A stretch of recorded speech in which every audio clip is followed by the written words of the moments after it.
Everyone, please take your seats. Take one of our seats. So it is. In the audience. All right. Okay, the December 9, 2024 regular meeting of the Malibu City Council is now called to order. In-person participants, if you'd like to speak, please submit your request to speak form to the clerk. Remote participants, if you'd like to speak, please join the Zoom webinar meeting printed on the agenda and raise your hand in Zoom when the item you wish to speak is called on. May we have a roll call?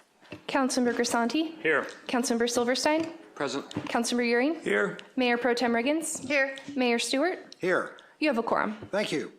Ed Albrecht, I'm going to put you to the task. This is a visitor from Calabasas. Would you lead us in a pledge of allegiance to the flag?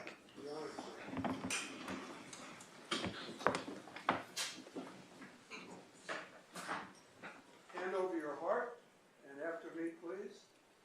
I pledge allegiance to the flag of the United States of America and to the republic for which it stands, one nation, under God, indivisible, with liberty and justice for all.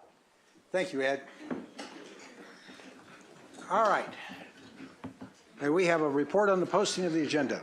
The agenda for this meeting was properly posted on November 27th, 2024. Thank you. I'd like to adjourn this meeting in memory of the Colonel retired United States Air Force P.J. Dahl. I'll have more of my comments in just a moment. May we have an approval of the agenda? Could we also adjourn in honor of Kim Lamari? Kim, all right. Yeah.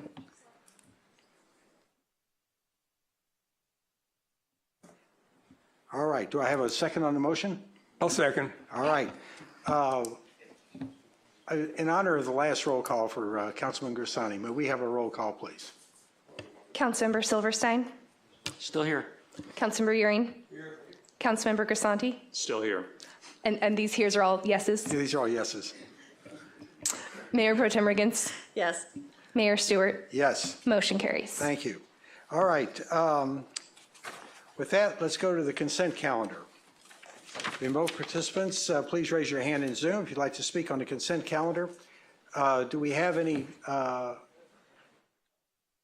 speaker slips or anybody on Zoom? No, we don't have any speaker slips or any raised hands on Zoom for the consent calendar. All right, thank you. All right, anybody on the council like to pull an item for further discussion? I just have a question on 3B4. All right, we have a question on 3B4. You want to, do we have anything else? All right. There is no 3B4. 1B4? 1B4, well, yeah, Three, B1B4. All right, we'll hold back 1B4 and like to have. Mayor, if the council is going to consider 1B4 after approving the consent calendar, I'd also ask you to pull item 1B7, the election results, so you can finish deliberation on item 1B4 first before approving the election results. Very good. All right, do I have a motion to approve the consent calendar with the exceptions of 1B4 and 1B7? So moved. Do I have a second? I have a second. All in favor say aye. Aye. Aye. Any opposed? Being none, motion is approved. Let's move to motion to item 1B4, please. Okay. Do you need a staff report or? No, I don't. Two quick questions. One, there's a lot of discussion in a number of places about a future agenda. And I don't want to know what all the pieces that are on, but for example, what is on their future agenda that is covered in this motion? Mayor and Councilmember Euring, could you clarify the reference? Yeah, there's a long-range plan on page 204. There's a long-range planning amount for $425,000. But I don't want to go through all the details. Just what is it? Sort of what does that include? If I could, and I'll turn to Interim Planning Director Temery in a second, but in essence, that's what the category that the contract planners are working on. So some of their focus would be long-range planning. Typically, long-range planning is more code-related, more policy-related. It's typically things that are multi-year looks. And I'll look to our Interim Director to add any color to that as well. I think that summarizes it.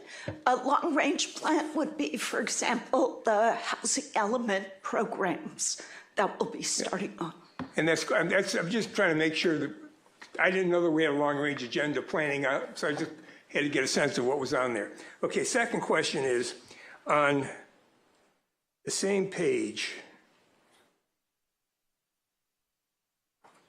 on the third paragraph down, it says the planning department currently has 10 vacancies. That number keeps changing. How many vacancies do we have? Yes, Councilmember Euring, we tried to clarify it there. There's 10 vacancies if you consider the current planning director, which is on an interim basis, and the assistant planning director, which is also on an interim basis. But really, if you reduce that down, we also have an office assistant and planning interns in that count. There's really about 6 positions that are the crucial ones that we're trying to fill. They are all in active recruitment right now. Okay, I'm just trying to, the number keeps changing, so I just want to make sure I got a number. I'm here, I'll move 3B, whatever the heck number it was. 1B. 1B4. It used to be 3B. Yeah. Now it's 1B. Second. All right, I have a second. All in favor, say aye. Aye. Aye. Any opposed? Being none, motion is approved. Let's move now to 1B7. And I believe that'll be the city clerk that'll be presenting this for us. Yes, this resolution memorializes the facts of the general municipal election held on November 5th, 2024, and declares the results. I'm here for any questions you may have. I'll move to approve 1B7. Do I have a Second. I have a second. All in favor, say aye. Aye. Any opposed? Being none, motion is approved. All right, let's see. Let's move now to ceremonial presentations, county reorganization, council reorganization. Presentation, the outgoing council member. We ready for that now? Yes, Paul, if you'd like to come to the podium, I believe a number of people have presentations to make too. Fabulous. All right, the first presentation we have is from Ed Albrick at the City of Calabasas.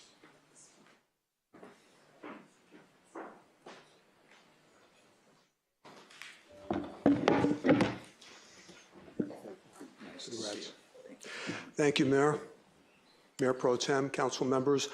I'm really honored to be here tonight. I love your building. I remember before it was built, so it's a pleasure to enjoy this evening and share it with Paul.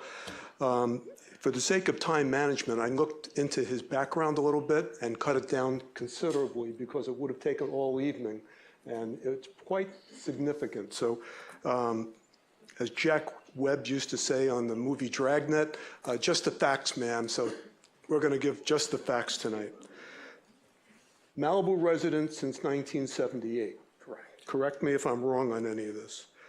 1990, one of 30 council candidates elected to office. 1990, I wasn't elected, but I ran. Okay. So All right. We'll correct that then. Appointed to the first General Task Force. 19 years on the Public Works Commission, starting in 2002. Appointed Fire Flow Study Group, Malibu Time Dolphin Award winner. Facilitate fire flow compromise, fire rebuilds. It goes on and on and on. 3 children, 2 graduates from SC and 1 from Pepperdine. So I'm sure I left out a lot. 2 graduates from the UC system and 1 from Pepperdine. 1 from Pepperdine. So I stand corrected again. So our city council wants to recognize you for your services. It's well known beyond your city. So here's from us to you. Thank you so much. Best wishes. Thank you, Ed. Thank you, everybody. Thank you, Ed. Paul, don't go away. Wait a minute. I got a picture. It's a photo. Where do you want us?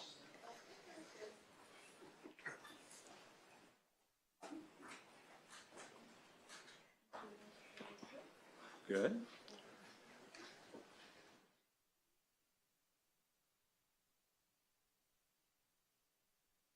Thank you. Meet again. For the audience's benefit, Paul is very well liked, so there's going to be a few more presentations. State Senator Allen, please. Who's representing him tonight?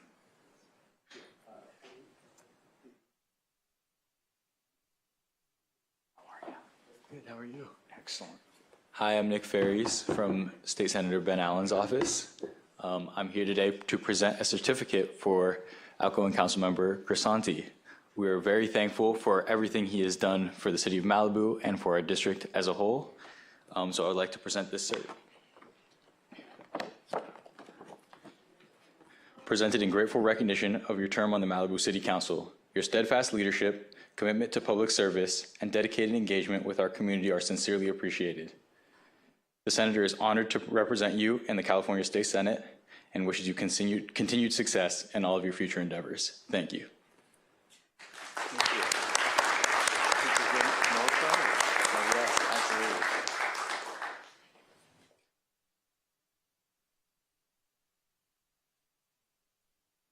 Not yet. Don't get to go next.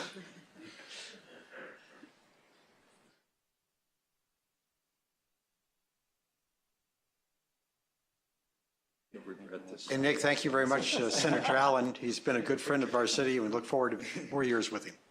All right, next is a State Assembly Member Irwin, Jackie Irwin's office. Who's presenting from there?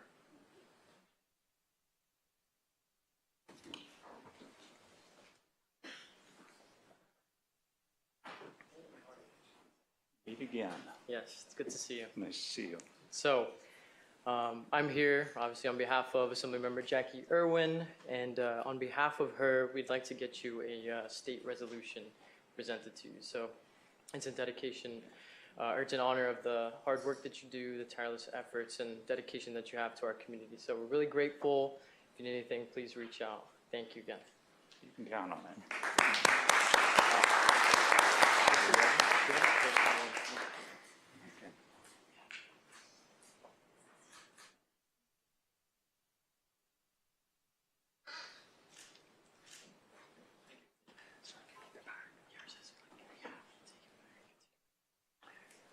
And please express our appreciation of Assemblymember Irwin. She's been a real friend of the city as well.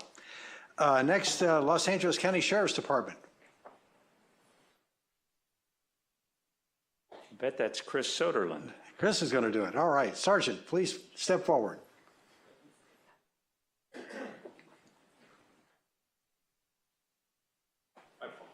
Chris, how are See you? you. Paul, the way government works, you know, it's slow. So this is for Steve Uring. Yours is being made as we speak. But I wanted to thank you for your partnership and continued success. So thank you. All right. Paul,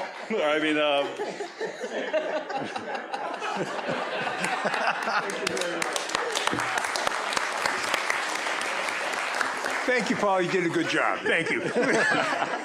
And to Sheriff Luna and Captain C2, thank you for all the help you give our city as well. All right, next is Santa Monica College. Do we have a representative from Santa Monica College?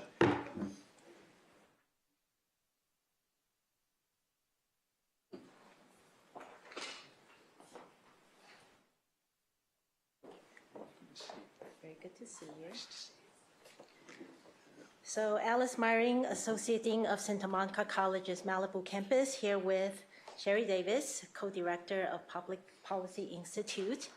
On behalf of Santa Monica College and Dr. Jeffrey, our Superintendent President, we would like to present Paul Grisanti a certificate of recognition in appreciation of the service that he did on the City Council.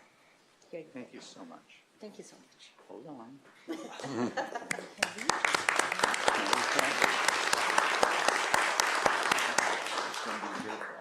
Yes, thank you. All right, next we have Los Angeles County Supervisor Lindsay Horvath's office. Do we have someone presenting? Sophia's here. Yes, Sophia? we do. Good, come on forward.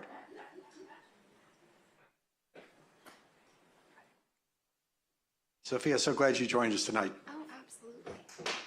Thank you. Absolutely.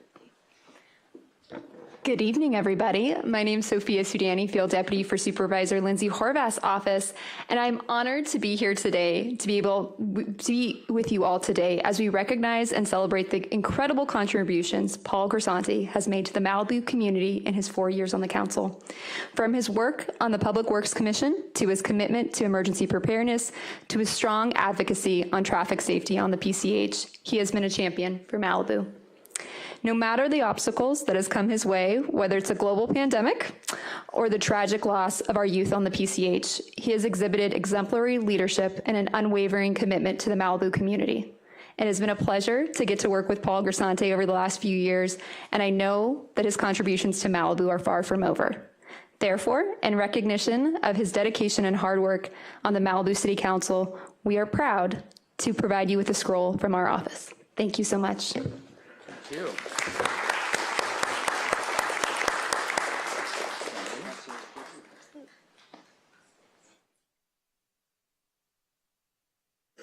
Wait a minute.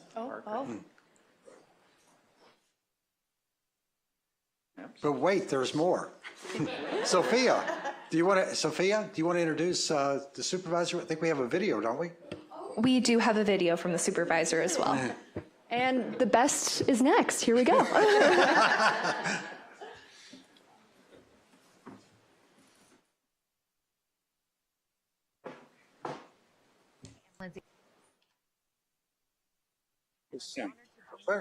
Today to reflect on and celebrate Councilmember Paul Grisanti's incredible service on the Malibu City Council. Councilmember Grisanti, thank you for your dedication and unwavering commitment to the Malibu community. Your focus on vital priorities like safety along the PCH, strengthening emergency preparedness, and ensuring the well-being of Malibu residents has made a meaningful difference. These efforts reflect your deep care for our community and your tireless leadership.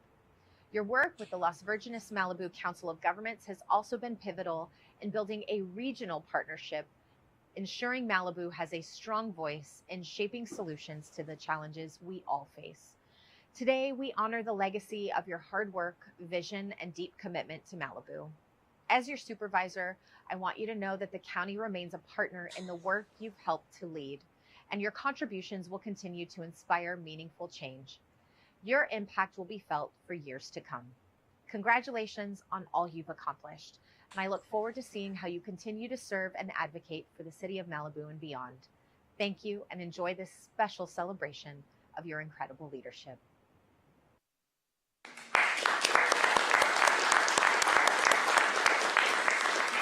And Sophia, please share with the supervisor how much we appreciate all she does for Malibu as well. All right, let's move on to Las Virgenes Council of Governments. Terry, is that going to be you? That's me. All right. I don't have a plaque. I don't need one. I got several. You want to know?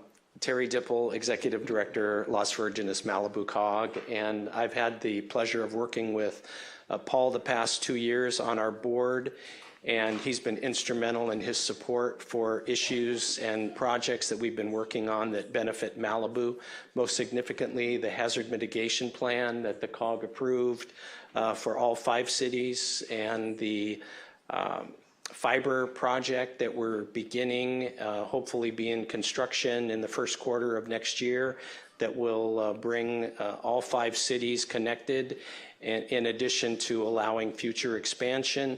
And then most recently, and I would say most significantly, Paul contributed as a member of the board and was very instrumental, along with the mayor, in the COG allocating an additional $2 million of Measure M funds for the future roundabouts that have been proposed by the staff on PCH in order to help improve the pedestrian safety and the flow on PCH. But it's been a pleasure to work with Paul, and I just want to say thank you for the support that you've given to me, and your participation in the governing board has really made a difference. It's been a real pleasure. Thanks, Paul. Thank you. For those who may not know it, the Council of Governments is made up of the 5 cities on western Los Angeles County, and we're very pleased to have all of us working together. It's an amazing group. Terry is our executive director for it. But as you've seen already, Calabasas is here in support, and this is where I get to move down to the podium, and I'm going to hand you some additional plaques. Wow.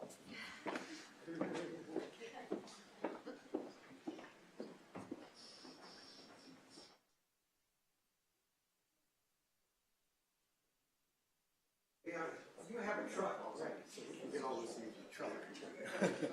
All right.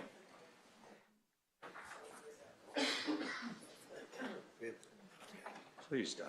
You give it to me all one time. We'll do it one at a time here. All right. I used to live in Agoura Hills, so this is actually a little bit more special than most. And I've known all the council members there going back for quite a number of years. So from the city of Agoura Hills, they've presented you with this crystal that is memorialized all your distinguished service and benefits to the city of Malibu from your friends at the Agoura Hills. Thank you. We also, not yet, let's hold on. We also have from the city of Hidden Hills, which is our smallest member of the COG when it comes to size, but they do pack a punch. And they have also given you a recognition plaque from the city of Hidden Hills. For those of you that are not familiar with their logo, it is truly a riding horse as opposed to our dolphins. So from Hidden Hills, with best wishes. A wonderful tile. And now we have from the city of Westlake Village, recognition of your distinguished service and 2 years term as mayor. They express their appreciation. Like I said, we're going to need a truck. I wonder if the planning commission will give me permission to add on a trophy room. You're going to have to get a permit. All right. No bootlegs. All right. But this is the most important one. This is from the city of Malibu. This is from your family and friends that you've known for so many years here, and wish you the best as you move on from the city council to whatever you're going to do next, which I know you're going to still be here in town. And this is from all of you in the audience. Thank you very much. And I want you to know how much I appreciate working with him. I know you do too. So Paul, congratulations from the city. And this is where we do need the picture. Samantha?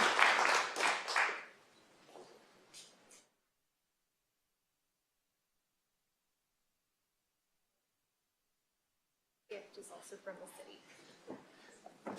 This is the hardest one to come by. You get to unwrap the bow, because I think everybody needs to see this.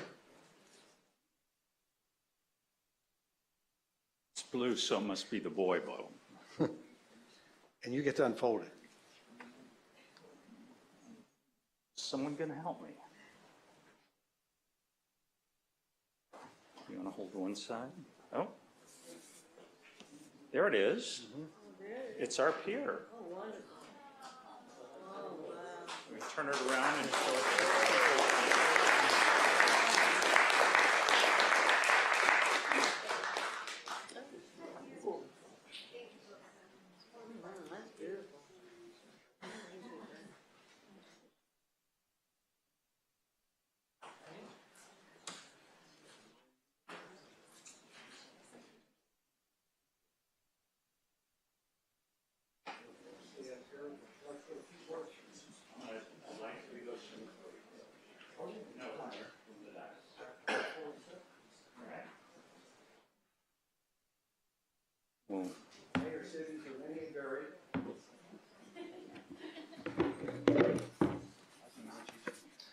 Okay.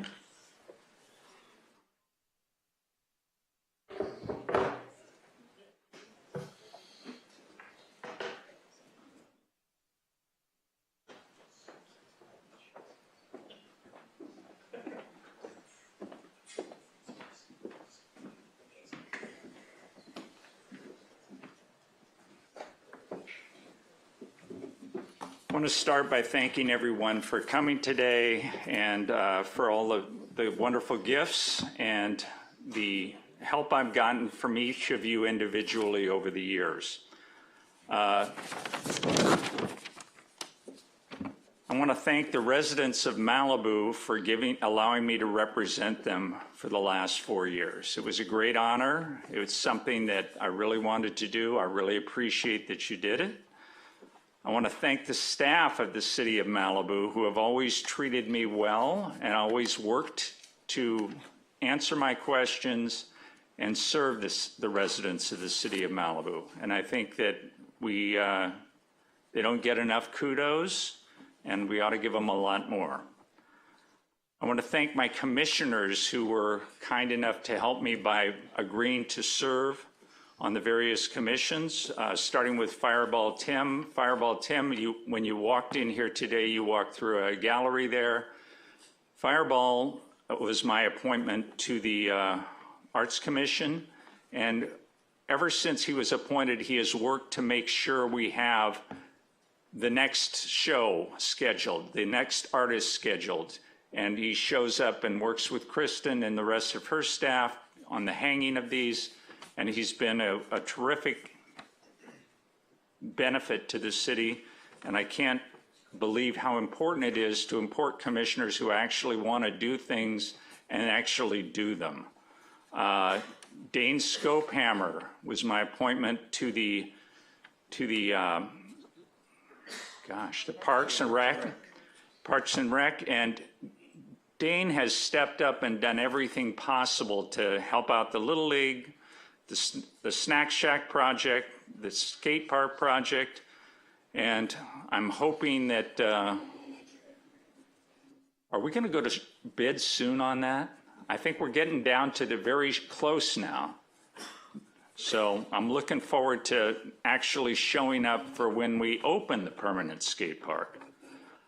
Josh Spiegel, I see you in the audience there. Really want to thank you for all your work you've done with the public safety.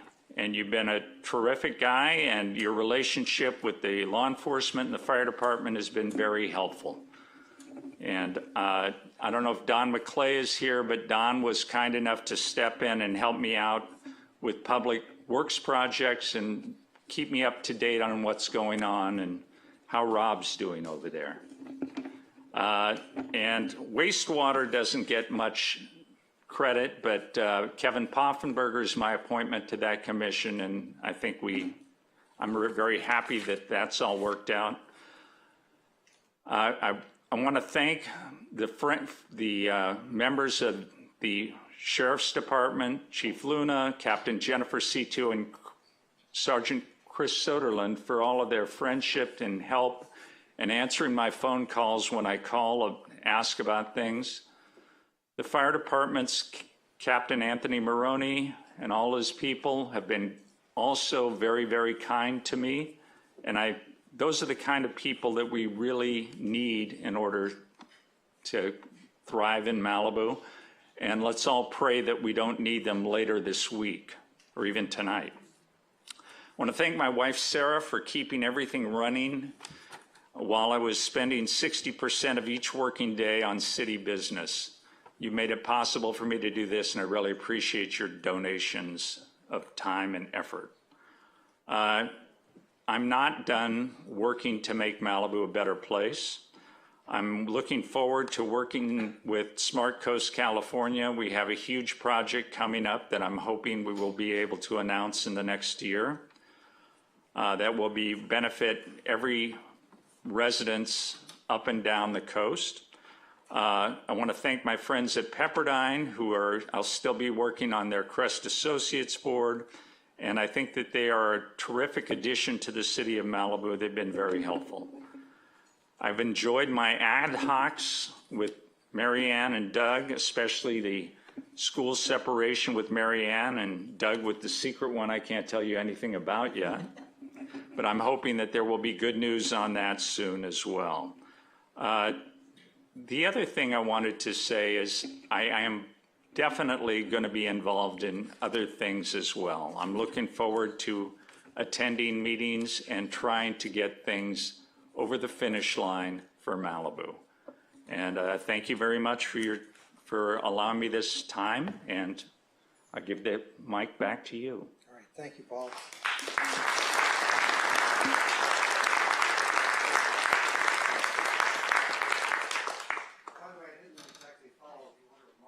Mayor, the microphone. I didn't exactly follow the order of march. We were going to take a photo of all the presenters. So please, if you presented a plaque. Please don't leave yet. Can't sneak out the back door.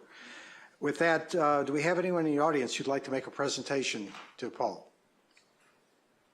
We didn't receive any speaker slips, and we don't have any raised hands on Zoom, so that seems to be the end of presentations. All right, with that, let's correct my mistake, and let's go, Paul, let's go back down to the front here. Let's get the presenters to step forward, and we'll hold your plaques and get one group picture.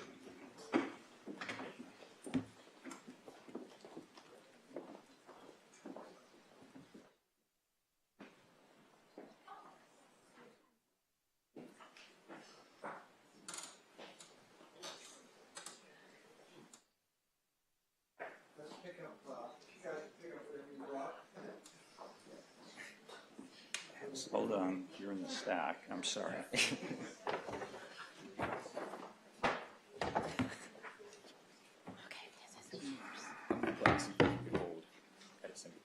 I have no idea how many. Ben Allen's office. Hold on. Let's step over here. We'll take this over here. Wait a minute. Assembly District. Yeah, you got it. City of Malibu and Calabasas. Maybe Do I need more? Sheriff Sutherland, does he want to hold one?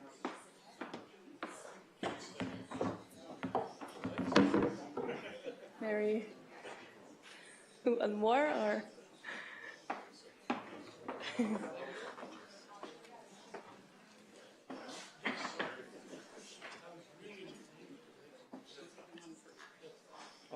Okay, 1, 2, 3. Perfect. Thank you. Oh. 1, 2.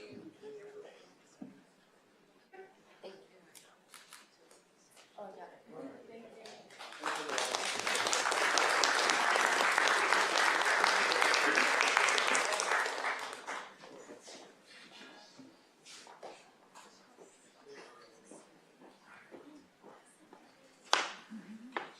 Take a moment.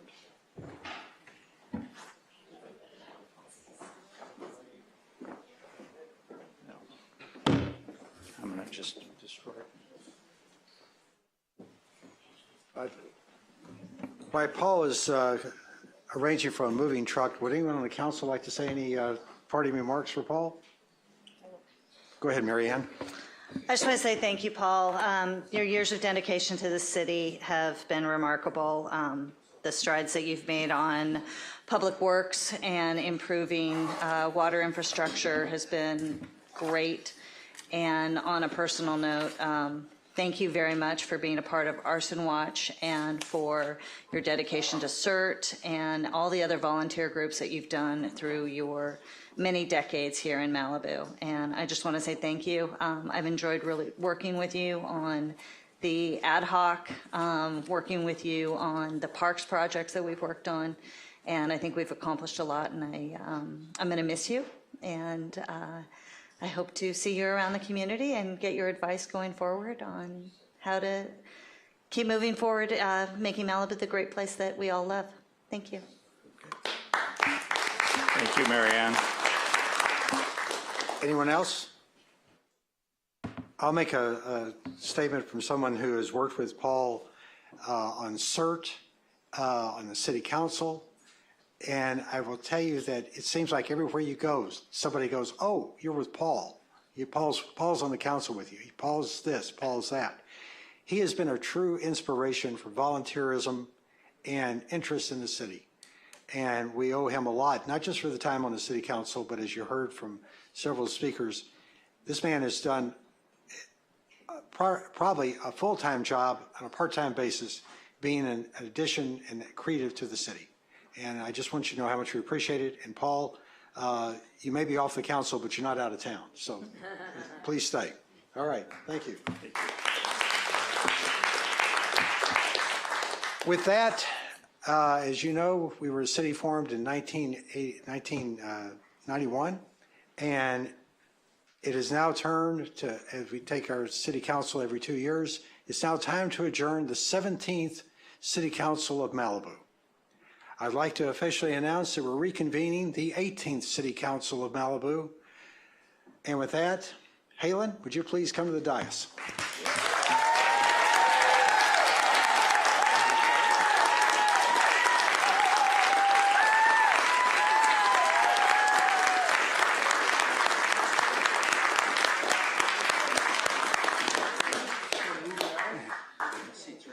Yeah, we changed seats. Don't. Yeah, you don't. Just stand by. This is where the musical chairs begin. I'm the only one who gets to stay in the same spot. Mary Ann and I do. Everybody else is on moving back and forth. For those of you not familiar with this, we actually have a policy about where you sit based upon where you are in the election cycle, how many votes you got in the last election, if it's the current election, and it will also determine the order of march as we move through the position of Mayor Pro Tem and Mayor. So with that, are we in our proper seats? All right. It's time to do the oaths. Yes, if the elected council members would come back down to the podium now, we'll administer your oaths in vote order. All right.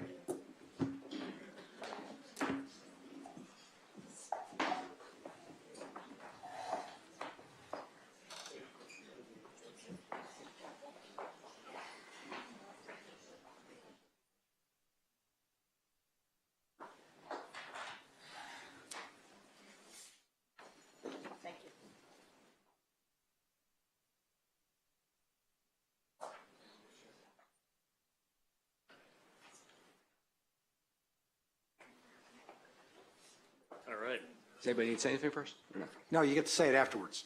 Okay, please raise your right hand and repeat after me. I state your name.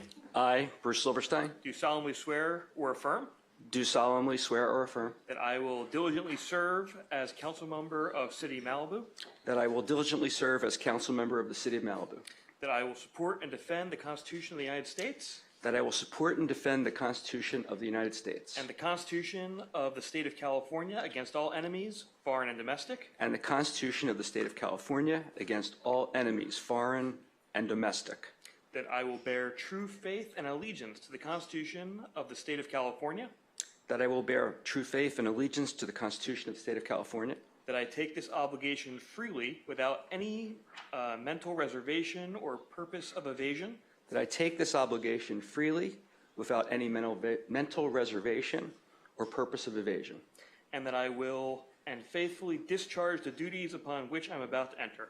and that I will well and faithfully discharge the duties upon which I'm about to enter or re-enter. That's all it says. All right. Thank you very much. Oh, that's my son for anyone that doesn't know. We'll have remarks when they all are sworn in from the dais. Same thing? Same thing. To my wife.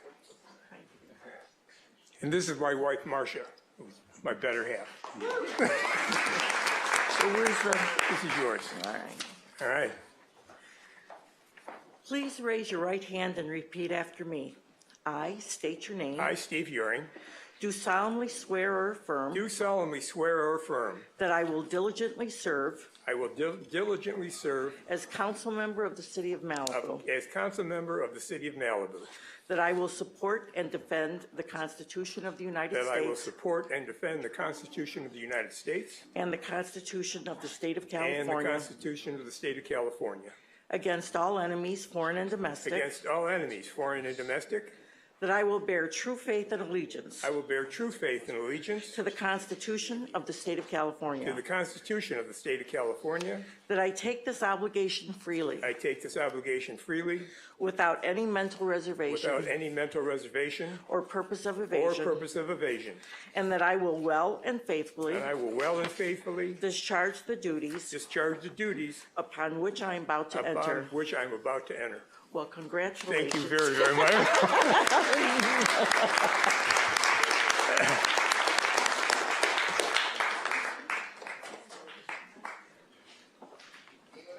Yeah.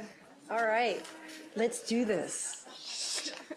Well, I would like you guys to all stand behind her because you've been such a part of my life here in Malibu. All right. This is also my daughter's soccer team. Sorry. Okay. Stop. Okay. Okay, please raise your right hand and repeat after me.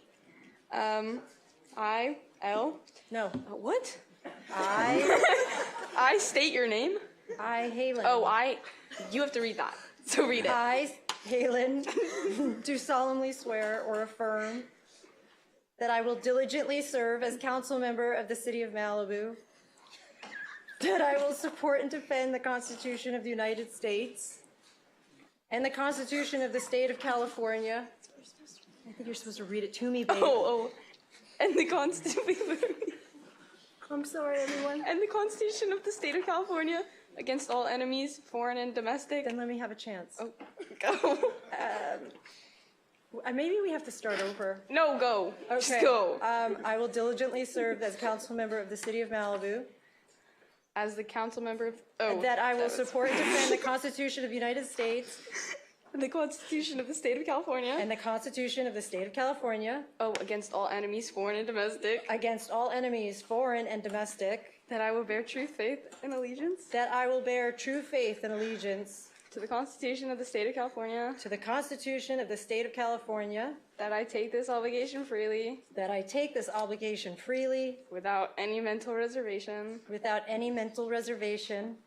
Or purpose of evasion. Or purpose of evasion.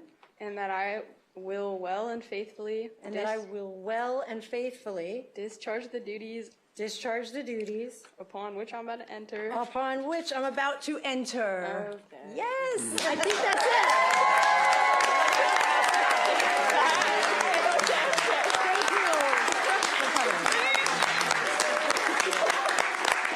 All right. Now I come back. Come on. Thank you. And thank you to the soccer team. Great job. I'll start off with you. All right, we have remarks by our newest council members, although two of them are returning. So we'd like to start with Council Member Silverstein, please. Okay. So I have some prepared remarks, but I'll say, sitting here, the very first city council meeting I attended was this type of meeting immediately after the Woolsey fire.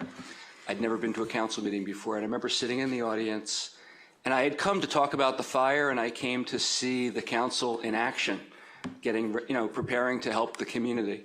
And I was amazed that this is what happened. And I remember I signed up to speak, and I said, there's a time for celebration, and there's a time to work. And tonight is just not a time for celebration. But tonight is. There's no emergency burning tonight. So we're here to celebrate. So I'll make some comments. I want to begin by congratulating Helen Conrad and Steve Uring for their election victories.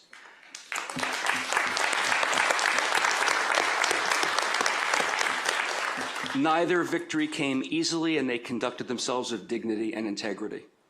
As a tribute to their efforts, Helen's 2,444 votes place her among the top 15 vote recipients in Malibu's history, and are more votes than were cast. There are more votes than were cast for the high vote recipient in the majority of the past elections. Steve's 2,723 votes places him among the top 10 vote recipients in Malibu's history, and are more than were cast for the high vote recipient in all but four past elections. And that's with the lowest number of registered voters in Malibu's history for this election. There were 500 to 1,000 less registered voters than there were in past elections. For my part, I am honored to have received the highest number of votes among all candidates for the second time.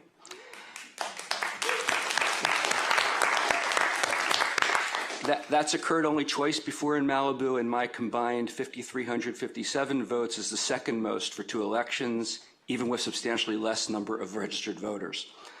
I'm going to note I received a vote from 37.74% of all registered voters in Malibu, which is the fourth highest percentage in Malibu's history, surpassed only by Walt Keller, Jefferson Wagner, and Rick Mullen. I think that's good company. If you voted for me, I thank you for your support and your trust. If you voted but did not vote for me, I thank you still for participating in the democratic process. And if you did not vote at all, I encourage you to take a more active role in the future. and without regard to whether or how you voted, I'll strive to represent your collective interests to the best of my ability. I want to express specific appreciation for my family, who've always provided me their unconditional love, trust, and support, and I've provided them as well.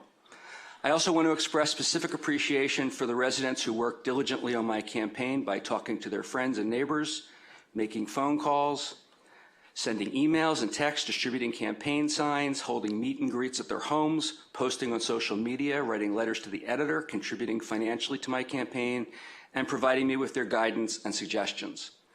Without meaning to diminish my appreciation for those I don't mention by name, and in alphabetical order to avoid any suggestion of hierarchy, I want to extend special thanks to Scott Dittrich, Joe Drummond, Charlotte Fries, Janet Friesen, Mariella Gustavino, Suzanne Gildeman, Pat Healy, Craig Hill, Peter Jones, Sam Hall Kaplan, Jay Katz, John Mazza, Tiffany Murray, Trevor Nielsen, Bill Sampson, Lynn Saunders, Steve Uring, Jefferson Wagner, Cece Woods, and Beatrix Zelinskas for their assistance during the campaign as well as over the course of the past 4 years. I very much appreciate all your help. I also want to thank Haley Matson, the publisher of the Malibu Times, who put principles above finances and declined to run a full-page attack ad against me that a developer-funded political action committee sought to purchase. All right, I just want to talk briefly, maybe 5 minutes or so, about where we came from, where we are today, and where I hope we're headed. The modern battle to protect Malibu's fragile rural nature from urbanization and suburbanization has been waged since May Ringe unsuccessfully fought to prevent PCH from running through Malibu nearly 100 years ago.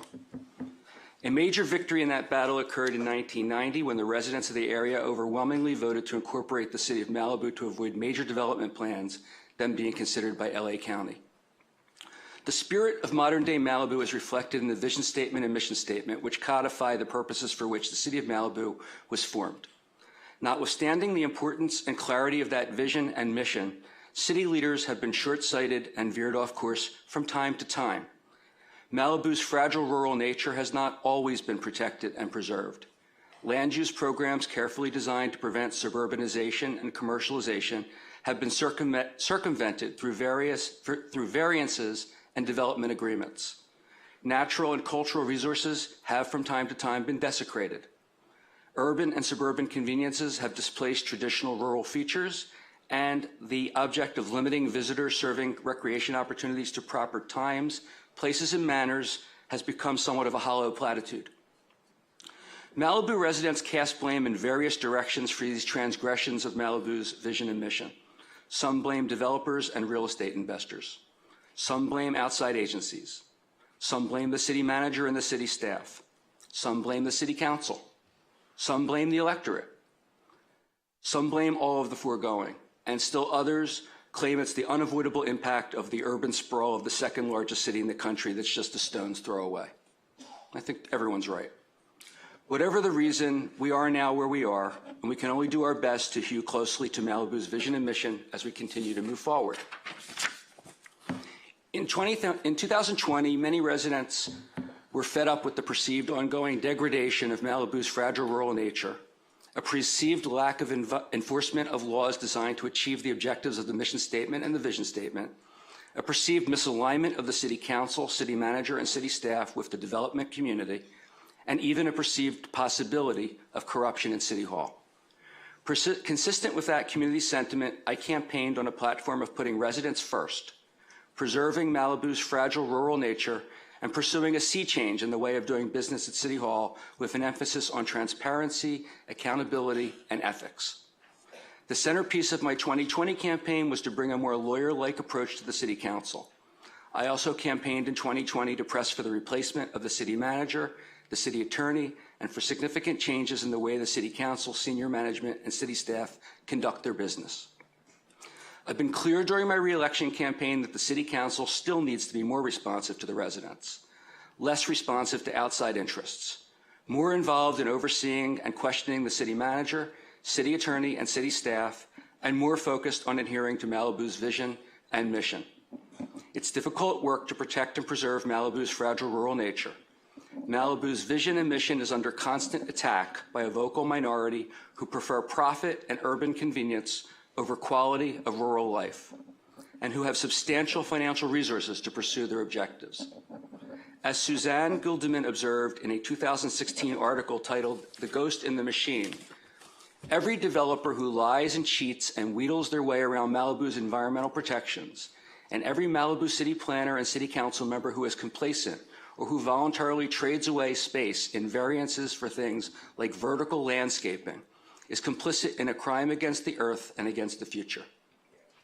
It is, of course, important to acknowledge, this is me now, that all development is not inconsistent with the objective of protecting and preserving Malibu's fragile rural nature. Home maintenance, remodels, and even new residential construction that requires no variances or other discretionary approvals are not incompatible with Malibu's vision and mission. Indeed, we need to do a better job of meeting the needs of the residents who seek to pursue such projects. But much of the development in Malibu that is an affront to Malibu's vision and mission has been passively and sometimes actively permitted by a city council, city manager, and city staff that collectively had the power to stop it and failed to do so. I first ran for a seat on the Malibu City Council to do my part in disrupting that historical pattern. I believe we made inroads in that objective over the past 4 years. I ran for re-election to do my part in charting a course forward in which our city leaders and city staff put the residents first and affirmatively work to protect Malibu's fragile rural nature. And I hope we can chart that course. I'm committed to working productively, respectfully, and congenially with the City Council and city staff to further the best interests of the entire community. Given the diverse nature of any community, it's impossible to please everyone and do what everybody wants. I will, however, always pursue what I understand to be in the best interest of the community as a whole. And I'll leave you by quoting Joni Mitchell, who famously observed, "You don't know what you got till it's gone." Let's stay ever vigilant so we never need to be reminded of the extraordinary gift we have here in Malibu. Thank you again for your election.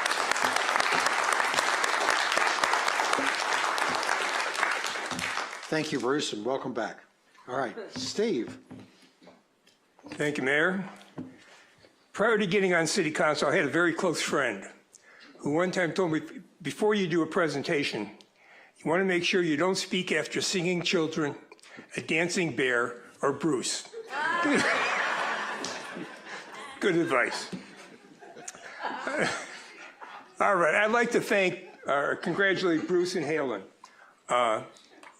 for winning the election. I mean, you guys ran very professional campaigns.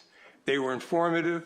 You avoided any of the mudslinging that entered our campaign this past year, and the voters rewarded you with a victory. So congratulations, you earned it you deserve it. I'd also like to thank, though I don't think they're here tonight, the folks from Pepperdine. The young ladies from Pepperdine have done a heck of a job following this election. I mean, I must have had 4 or 5 different interviews with them. They keep track of what's going on in the city. They publish their TV show on YouTube.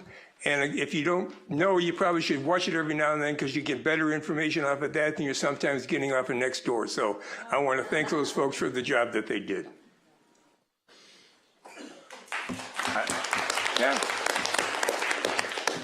I want to thank the people who got me elected. I want to start with my wife. She has been my inspiration for rerunning for the City Council. And I've told this story before, but I'll tell it again. After my first term on the City Council, I went to Marcia and I said, should I run again? And she said, if it'll keep you the hell out of the house, please run.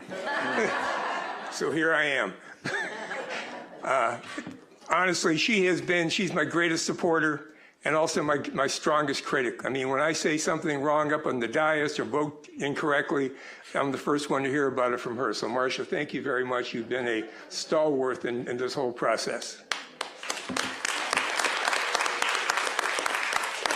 To the voters who voted me back in, I want to thank you all very, very much. It really is an honor to be selected to run for City Council. And with that honor comes a responsibility.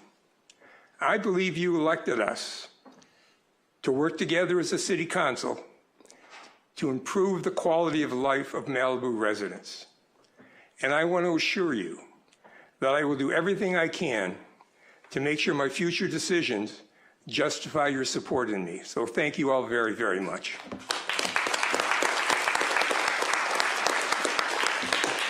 Thank you, Steve, and welcome back. Thank you. Halen. Hello. All right. How incredible is this? Well, thank you guys so much. And I really want to clear up the elephant in the room, which is how to pronounce my name. It's Halen, like that. Hey, Lynn. So I want to thank you all for being here today. And first and foremost, I need to thank my amazing husband, who is incredibly supportive of me doing this. 17 years and still here. And my wonderful kids. Thank you all for swearing me in. As clumsy as we did it, we did it. And my family, who's watching from New York, and my friends. Yes, all of you are amazing. I can't even believe it. New and old friends of mine, some I've known 20 years, are in this room. So thank you for the support for this new chapter. Very unexpected, because I don't really dig politics, but I dig doing service. I like giving back. I like volunteering, so it works. I'm grateful for your love, and it means the world to me. Secondly, I would like to extend a heartfelt thank you to each and every resident of Malibu who supported me in this election and this endeavor. Many of you are new friends. I can't even believe how many of you are in Malibu that I didn't know, and how grateful I am to consider you guys as my friends. Each and every one of you has shown or taught me something new and wonderful about Malibu, between the history and the future and your opinions. Your trust in me is not something that I take lightly. And it is with great honor and humility that I stand before you today, or I sit, ready and excited to serve our beautiful community and make it better for the generations to come. Thank you to my soccer team who swore me in as well, who I've known since they're little girls, and I'm honored to be their team manager. Malibu is not just a place, it's a lifestyle, it's a sanctuary, it's a unique part of the world. My commitment to you is to ensure that the essence of Malibu is not only preserved, protected, but also enhanced. One of my top priorities is the safety of our community. We've seen too many tragedies on PCH, and the threat of wildfires is ever present. I pledge to work tirelessly to improve safety measures, collaborate with law enforcement, my Brooklyn accent, oh my God, the law enforcement, and emergency services to prevent accidents and to mitigate the risks of fire. We will explore innovative solutions to make our communities safer and operate more efficiently, all the while keeping in mind a vision for the future, sustainability, and continuing the rural nature of this coastal village. Malibu's charm lies in its natural beauty and its distinct community spirit. I am dedicated to respecting our mission and vision statement, upholding our zoning laws, our environmental protections, our cultural heritage, while always listening to the needs and the desires of the residents. Together, we will ensure the continued respect of our land, our ocean, our unique character, always balancing and using common sense to pursue any proposed changes to our small, beautiful town. Lastly, in these divisive times, I believe it is crucial more than ever to foster an environment of integrity, transparency, decency, and civility, not only in our political discourse, but also in our everyday exchanges, whether that is in person or online, because our children are watching. Let's make them proud. My door will always be open for dialogue, constructive discussion, and listening. I look forward to working with all of you, my friends, my neighbors, my fellow council members, and our city staff, to all partner in an even better Malibu. I'm really excited also to be in this very room with all of my commissioners that I have chosen, to work together and to achieve what is best for Malibu. Again, I cannot tell you how incredibly grateful I am to all of you, and I'm humbled for this opportunity to serve you. Thank you. Thank you. Thank you, Halen, and welcome to the council. Thanks, Mayor. Appreciate it. And I want to tell the people of Malibu, you voted well, you've chosen well. It's a pleasure and an honor to work with our new 18th council. With that, it's time to get to work for the 18th council. You've seen the ceremony, and now it's time to start hitting the books, so to speak. This will be a short meeting tonight. We've got a reception in the multipurpose room afterwards, but we do have business to take care of. So with that, I believe we have some commission updates. We have one that I have already from Public Safety Commission. Josh Spiegel, please. Commissioner report.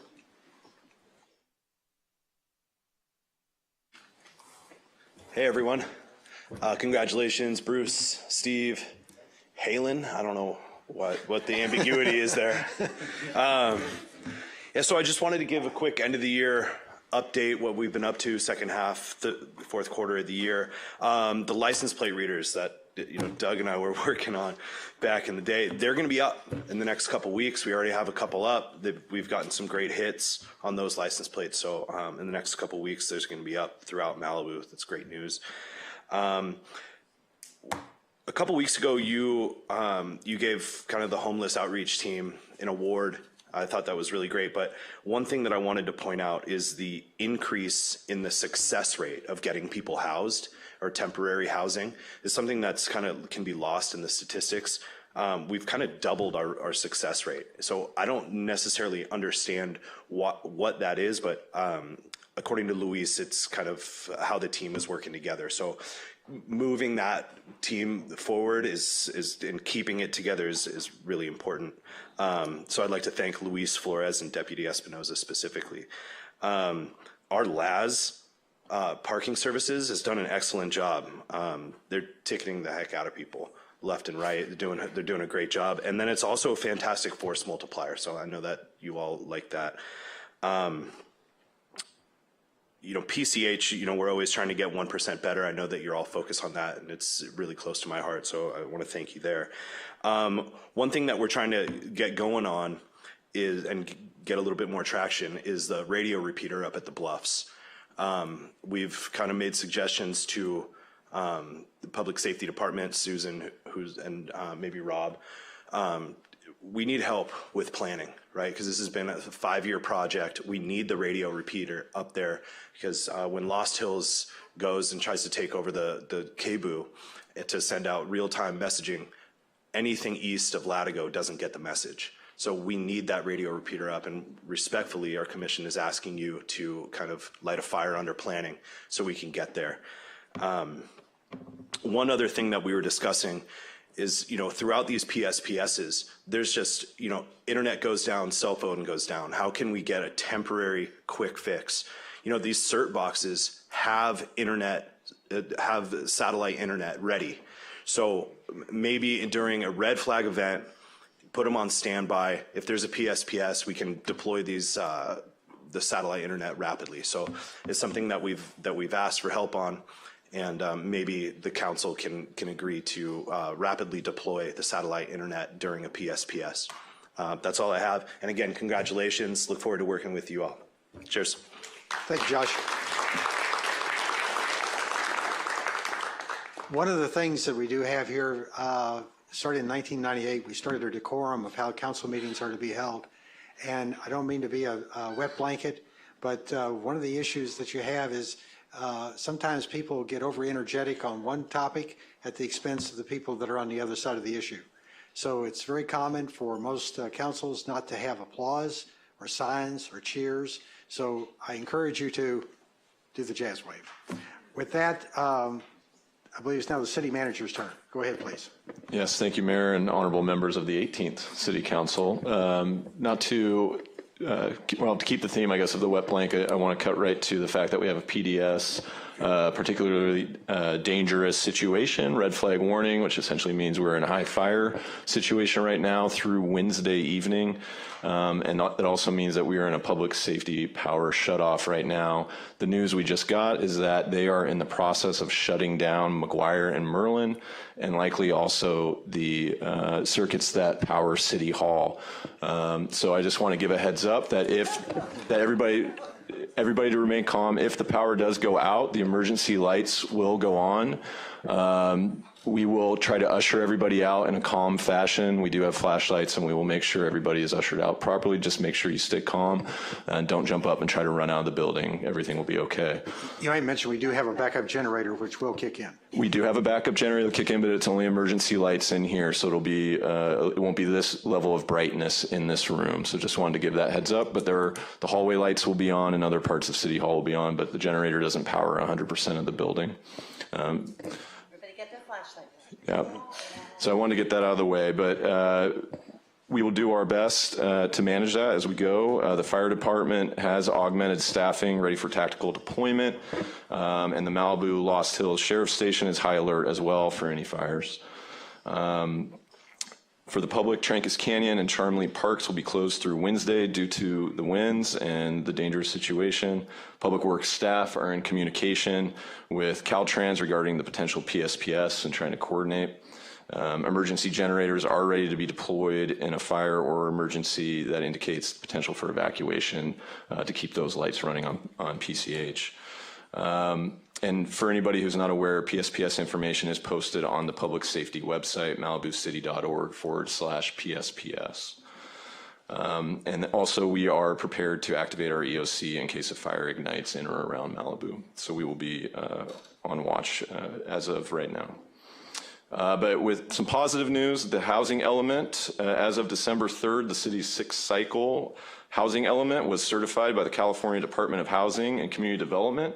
That was a huge undertaking by city staff.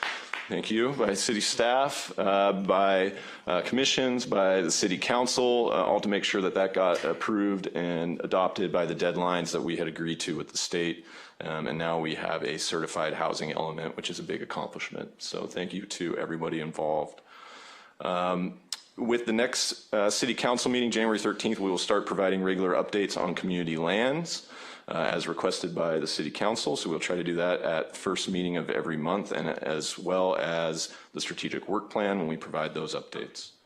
PCH safety, we have made a lot of progress. Thank you everybody for dealing with the inconveniences on PCH as we work to improve the infrastructure on PCH. We have now finished all the boring or tunneling for all of the communication lines between the lights. We are now working on installing all the proper equipment, and then we'll do the software and IT updates, and likely we'll be live with the signal sync by the spring of 2025. So great work, Public Works.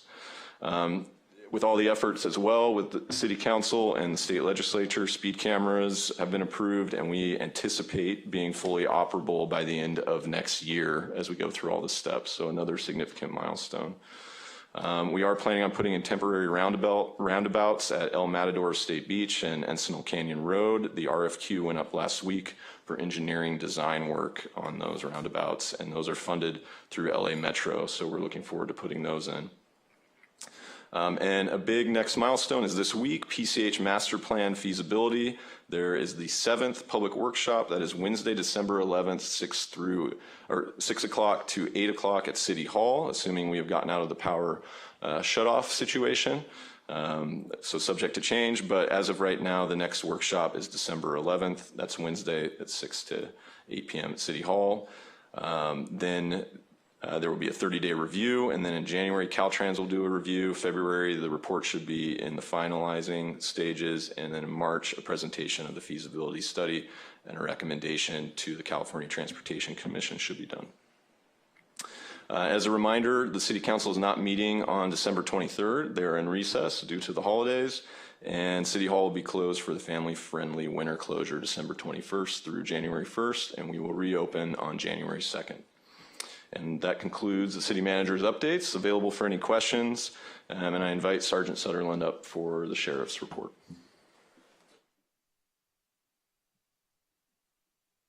Good evening. Welcome, Halen. So what I heard from Joe was to make this short and sweet before the power goes out. So here we go. So there was 33 Part 1 crimes in November. That brings us to 413 year to date. This compares with 432. From the year before, so it's a 4.4% decrease for the year, which is still on the right track going down, so I'm glad to see that. Parker, if you have the picture of that patrol car. So the day after Thanksgiving was quite the day for us.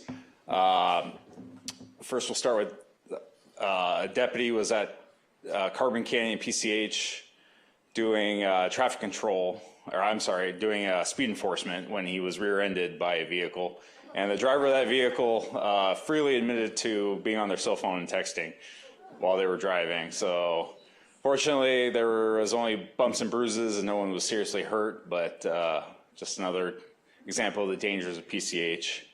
And now if we go to the video clip, that one. So on that same day, no, not that one, the one with Carbon Mesa. That was last time. Yeah, we played it. Okay. Well, stand by.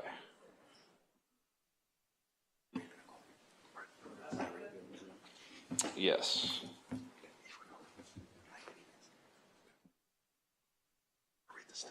Okay, we'll go with no video then. Deputies responded to the 22,000 block of Carbon Mesa Road for a call of shots fired. When they arrived, they were met with gunfire from the location, and a standoff ensued. That the SWAT team was flown in on a helicopter, and while the helicopter was orbiting overhead giving commands on the PA system for the suspect to surrender, he came out with his hands up and surrendered peacefully. Thankfully, nobody was injured, nobody was struck by gunfire, and it ended peacefully, but it was a pretty hairy situation the day after Thanksgiving, so I'm just thankful nobody got hurt, and the suspect is receiving treatment in the jail for his mental health. So with that, that concludes that, and I'm available for any questions. All right. Anybody have questions or comments from the dais, please? Being none, thank you very much. Thank you. Assistant City Manager, nice presentation. All right. With that, it's time to go to public comments. And for those of you not familiar with our new format, we don't start those before 6:30, and it's 6:44, so we're well on schedule. We have a number of speakers. So in the interest of keeping the power on, don't take too long, please. First one up is Ranger Tim Perro. Channing Franklin will be next. All right. Good evening, Mr. Mayor and respectable city council members, and welcome, Hayden. It's great to have you. Thank you. I'd like to give the Coastal Ranger report for last month. In the last month, a total of 203 parking citations were issued. Continuous overnight fire watch patrols were implemented due to the red flag days and high wind events. No incidents reported from the last month.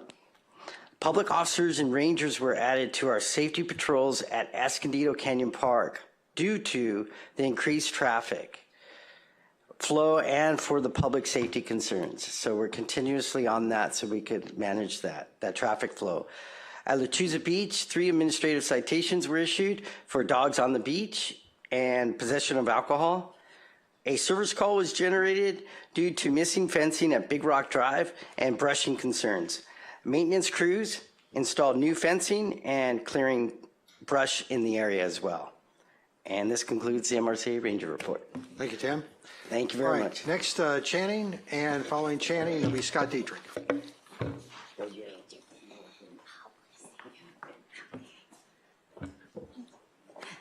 Good evening, Honorable Mayor and council members, including Halen, heroic city of Malibu Angels and family, and everyone gathered here to celebrate this ordained occasion. I just wanted to quickly express my massive appreciation, congratulations, and prayers. And it'll be a Christmas miracle if I can get through this before the time expires. This campaign season has been immeasurably more than I can ask or imagine. Getting to know all of you, love my neighbors, learn more about the history and legacy of the sacred place, and partner with all of you on our shared mission of health, safety, and community, emphasis on unity. I want to start by offering my highest praise to our Malibu Angel and Brain Trust, Kelsey, and what we call the Star Wars team of gifted directors and staff that bless our city beyond words. I personally can't thank Kelsey, Denise, Christina, Jason, Cynthia, and Mayor Doug, as well as countless former mayors, for continually going above and beyond to help with the campaign process. And thank you for your tireless and unsurpassable volunteerism, public service, and leadership for decades, Paul and Sarah Grisanti. Phil and I are eternally grateful to be neighbors and family with y'all. We love you. Finally, congratulations to the newly sworn-in council members, Halen, Bruce, and Steve, my new friends, and everyone, including Andy, on completing an unprecedented election season. Welcome to the dais, Halen. I'm so proud of you, campaign sister and PCH safety mama. You are a model candidate in so many ways. I love you, and I am very grateful Malibu has such another superwoman to join Marianne. Looking forward to the promising season ahead in serving and protecting Malibu and PCH with our city and appointed leaders, the Shanes, Pepperdine, sheriffs, and fire departments, Caltrans, and beyond. In love and safety for Malibu. And in closing, I just wanted to offer the priestly blessing that many of us share. May the Lord bless you and keep you. The Lord make his face shine upon you and be gracious to you. The Lord turn his face to you and give you peace. Amen. Thank you. All right. Scott Dietrich next, and then Sue Murphy, please. Thank you, Mr. Mayor. First, congratulations to Bruce, Steve, and Halen. Woo! But a special thanks to Paul. Paul has served this community for many years. I was working with him on the Public Works Commission before he ran for council, and then he served on the council and CERT and Arson Watch. So thank you, Paul. But that's the good part. We have some big problems, and I'm addressing them here even though this is supposed to be congratulations, celebration, but it's too important. Not only do we have PCH safety issues, we seem to live in a third world city with the power getting shut off on a regular basis. We've all heard about the emergency red flag, hurricane winds. Except windy.com is predicting winds of 4 miles an hour for the next couple days. SCE is incompetent, and we need to do something about it. I don't know what. We also have a lingering issue with coastal on our short-term rental situations. The previous council and staff worked a really difficult situation coming up with a compromise for short-term rentals. But Coastal just threw it out and hasn't bothered to do much about it. You guys are going to have to face that. That's huge. We have way too much fuel in the hills. We've got to deal with it. Some people just let it sit, except you look at what happened in Woolsey. And the damage to the environment, to the animals, was devastating, not to mention what we all saw with the houses. So I'm charging you guys with some big issues, and I just thank you for your service, because people don't realize how much this takes. Like Paul said, you're spending 60% of your waking hours doing this. Thank you. Thank you, Scott. All right, Sue Murphy's next, and following Sue Murphy, Colin Drummond. Good evening, Mayor and Council members, and congratulations to Bruce, Steve, and Halen in joining the 18th Council. I'm here tonight to add support to the recent request to allow Class Aquatics to share the high school swimming pool with the Malibu Marlins. Due to the signups for the Marlins for the winter, there are only 25 out of the 90 spots taken. there is room for 2 swim teams that can together service all the needs of the Malibu swimming community. Currently, there are many swimmers who have stopped swimming or have been forced to join other swim teams outside of Malibu because their needs are not being met by the Malibu Marlins. 2 of my kids have been swimming with the city program since they were 9, and they are now 17 at the start of their senior year of high school without a local swimming team. They stopped swimming at the end of August due to the lack of the local competitive swim team. Please work with Parks and Recs to approve this so the needs of everyone in the community can be met. Thank you. Thank you. Colin Drummond's up next, then Joe Drummond.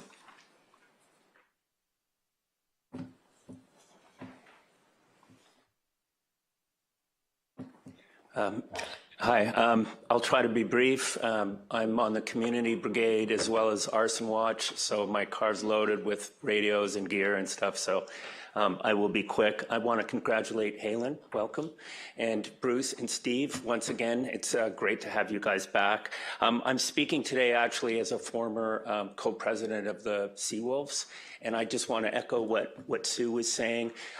You know, I've been part of all the drama, and it's been really difficult, and I'd like to suggest it's just time to put the drama behind us and share the pool. I think there's a very good argument for having a competitively oriented team, and the Marlins is a great recreational program. So we just love to see kids being able to get the opportunity to compete the way that they want. And I think that's probably it. I think, you know, this winter people tend to not swim as much, so there's lots of room. There's also an opportunity to look at the number of lanes being used right now. The city mandates only 3 kids per lane, but other swim clubs, including Class Aquatics, have 5 to 6. If you go to a competitive meet, there'll be 15 swimming in circles as they prepare. So that would make it even easier to share the pool. Anyway, I just want to say it's sort of time to put the rancor behind and share, and I think everyone will be better for it, especially the kids. Thank you very much. Thank you, Colin. Joe Drummond, please, followed by Kim Ford. Honorable Mayor Stewart, City Council, firstly, congratulations, Bruce Silverstein, Steve Uring, and Halen Conrad, our dream team. Thank you. We are hopeful that a that was a major slip. Pro-environment, pro-resident, and pro-Malibu vision and mission statement majority will help our city to be a safe, peaceful, and gorgeous haven. And thank you for running and winning. I do hope that in the new year, this new council majority can modify the privilege of being able to Zoom into a city council hearing or a planning commission meeting and change it to a webinar sign up where if anyone wishes to participate in public comment, they must submit their name, a Malibu address, and an email address and consent to being shown on camera. Some honorable council members, planning commissioners, and I have been the undeserving targets of a constant smear campaign by out-of-town Zoom bombers who continue the harassment, and I'm sure will continue tonight, and I hope can finally stop in the new year and nurture an environment of positivity, love, and unity. I personally have proven 4 times that I live in the city of Malibu and have lived here the past 12 years, and the county will be certifying this in the next 4 weeks, which is not mandatory requirement, but I've requested it regardless. Regarding the Seawolves, they are a 14-year-plus organization that have not only coached but encouraged a love for swimming for kids in Malibu, including our son Thomas, who is just started college in engineering at Cal Poly Pomona, where he has applied to be a lifeguard there. And he's also worked and promoted to be a manager at the city pool, where he was a lifeguard. He was inspired to do all of this by being a part of a close-knit swimming community. Over half of this community now has nowhere to swim. The Seawolves have nowhere to swim. The full team, which used to include the Marlins kids, used to all easily practice together in the pool. They can easily share the pool now that the Marlins have won randomly pool time. Please allow the Seawolves to share the pool with the Marlins during our city hours at the Malibu High Pool. I do hope a public pool will be able to be built before the hopefully Olympic-sized new pool at the Malibu Middle and High School. At least the larger pool will be able to handle multiple water sports and teams, but not likely ready for at least 3 to 5 years. So please allow the Seawolves to share the pool with the Marlins. This is the right thing to do to satisfy all your residents and constituents. Thank you. Thank you, Joe. Next up is Kim Ford, followed by Norm Haney. Hello, honorable council members, and congratulations. I'm Kim Ford. I'm also a former co-president for the Malibu Seawolves. I've lived in Malibu for 15 years. My daughter's 13. She's in 7th grade at Malibu Middle School. My son is 10 and in 4th grade at Malibu Elementary. I'm here to support Steve Reardon and Class Aquatics with the pool sharing arrangement at the local Malibu pool. My daughter has been swimming competitively since she was 5. My son since he was 7. They had their start here in Malibu. We are current members of Class Aquatics. We drive every day, 6 days a week, 30 minutes each way, 1 hour, so my kids can swim with Steve's program. These kids currently, many families are unable to make this commute, especially during the winter months when the canyon roads are most treacherous. And several of these kids stopped swimming when the Seawolves program ended. I would love to see these swimmers, along with my kids and other members of our community, back in the water here in Malibu.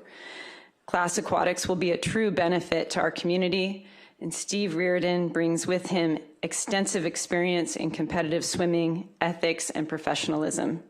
My family would embrace the opportunity to be back here swimming in Malibu. Thank you. Thank you. Norm, you're up, and followed by Patrick Murphy. Good evening, honorable council members. I want to start out by congratulating Bruce, Steve, and Halen for running a great campaign. But more than that, for all the city council members, the amount of time and energy that you spend trying to make Malibu the best community possible. I know for a fact that you spend anywhere between 20 and 40 hours a week on city business. Who would do that? Only people that care about Malibu's future. And for that, I want to tell you how much the people in Malibu do appreciate your efforts. A special thanks to Paul. I think he's done a great deal in terms of bringing the city closer to being safer on PCH. The program that he has fostered, Smart Coast California, has resulted in respect from the California Coastal Commission, which the city has never had before. And let's face it, it's a major player in Malibu with 27 miles of coastline. So I look forward to working with all of the city council members and pushing forward on the primary goals and objectives of the city, which is fire safety, fire on PCH, recreation facilities, and community. Thank you very much for your time, your effort, and your expertise. Thank you, Norm. Patrick Murphy, I'll get it right yet, and Pamela Conley-Urich. Good evening, City Council. Congratulations to Halen on being elected and joining the City Council, and to Bruce and Steve on their re-election. I'm here just to reiterate the request that we work with the Parks and Recs to allow Class Aquatics to come and share the pool and provide a swim training program for my children who have not been swimming this fall. And would like to come back and train with a program which is suitable and appropriate for their required level. That's it. Thank you very much. Thank you. Kevin Keegan, probably Pamela. Okay, so remember tonight, 12-9, guys. besides the Bob Fosse jazz fingers, let's everyone give everyone up here. Today, everyone agreed on 3 things, right? Congratulations. They were all unified in congratulating all of you, in thanking Paul and his family and Shanning and even Andy Lyon. They went into the arena, and it's hard. It's not always fun, but today you're all unified. Remember that, Bob Fosse, because in the next 2 and 4 years, there's going to be times where you're not going to be unified. But hopefully you'll remember those Bob Fosse fingers, respect, dignity, and you're here to serve. And just like when you're a mom or a dad, your kids come first. Your community comes first. You set the example. So I'm going to challenge you tonight to make 2025 a time to thrive, but also to be those people that our children are watching, that are going to respect you, and that you show dignity for each other, that you show dignity for people who don't agree with you, and respect, and that you get a generator for this city hall to make it a safe place to come, because these red flag warnings are not going away, and open this city hall up to those people who need to charge their phones, to maybe come and have a safe place. So I'm going to issue that challenge to you. I know you can do it. We need it. And I look forward to celebrating with all of you. And thanks again for your service and sacrifice. And to those wonderful soccer kids, that's the future. But it's not always this way, girls, because Marianne was the only woman on here for 2 years. And so I think it's time, we're about 50% of the population, that maybe one day there'll be 3 out of 5 women serving on the city council. So I'm going to issue that challenge to these girls in this arena today to remember one day you can be sitting up here and be that role model and make sure that you're going to help others and treat others the way you want to be treated. So that's my challenge to the soccer team girls too as well. So thank you. Thank you, The Pamela. current LA County Supervisors is an all-woman board, so. All right. Kevin Keegan. Where's Kevin? He said that he's 2 minutes out. I don't know if there's any other speakers. There he is. There he is. Well, Kevin. look at that. Kevin's got 4 minutes.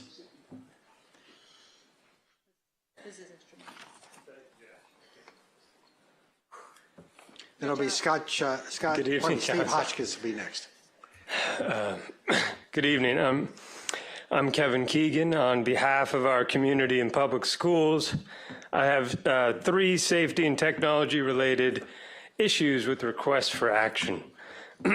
Number 1, as it relates to safety, during the City Council meeting on Monday, September 23rd, Mayor Pro Tem Riggins asked the city staff to prepare a school resource officer or SRO pilot test feasibility report based on the 2022 Guidepost Solutions LLC study recommendations that the City of Malibu funded. An idea is to request a review of the city's current public safety contract to determine if an existing safety resource could be reallocated to support the roaming SRO pilot test. Accordingly, I speak up today to request that the SRO pilot test feasibility report with potential resource reallocation be agendized on the City Council's calendar. Number 2, regarding technology. Last year, the Malibu PTSA, which I lead, formed an artificial intelligence study committee made up of parents and teachers from all 4 Malibu public schools, and in partnership with our school district and the California State PTA. Our Malibu AI Study Committee is examining the impact, challenges, and opportunities presented by AI in education. AI is transforming industries. AI moves fast. Government moves slowly. While I do not expect the tortoise to keep up with the hare, as the old saw goes, the tortoise has a chance to compete if it's in the race.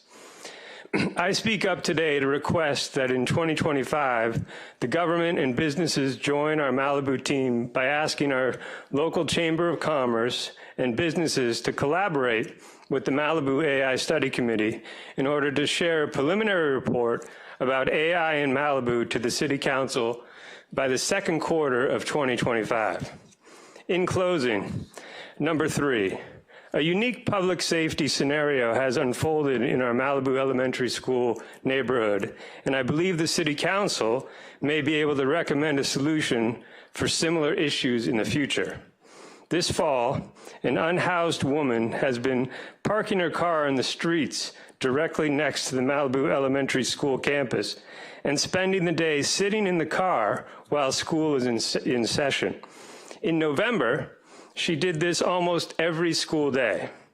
What we learned from the city and sheriff's department's response, and by the way, they responded promptly and professionally, is that, quote, no enforceable action can currently be taken, end quote, to prevent this woman, or presumably any stranger, from sitting in their car all day next to the elementary school while school is in session.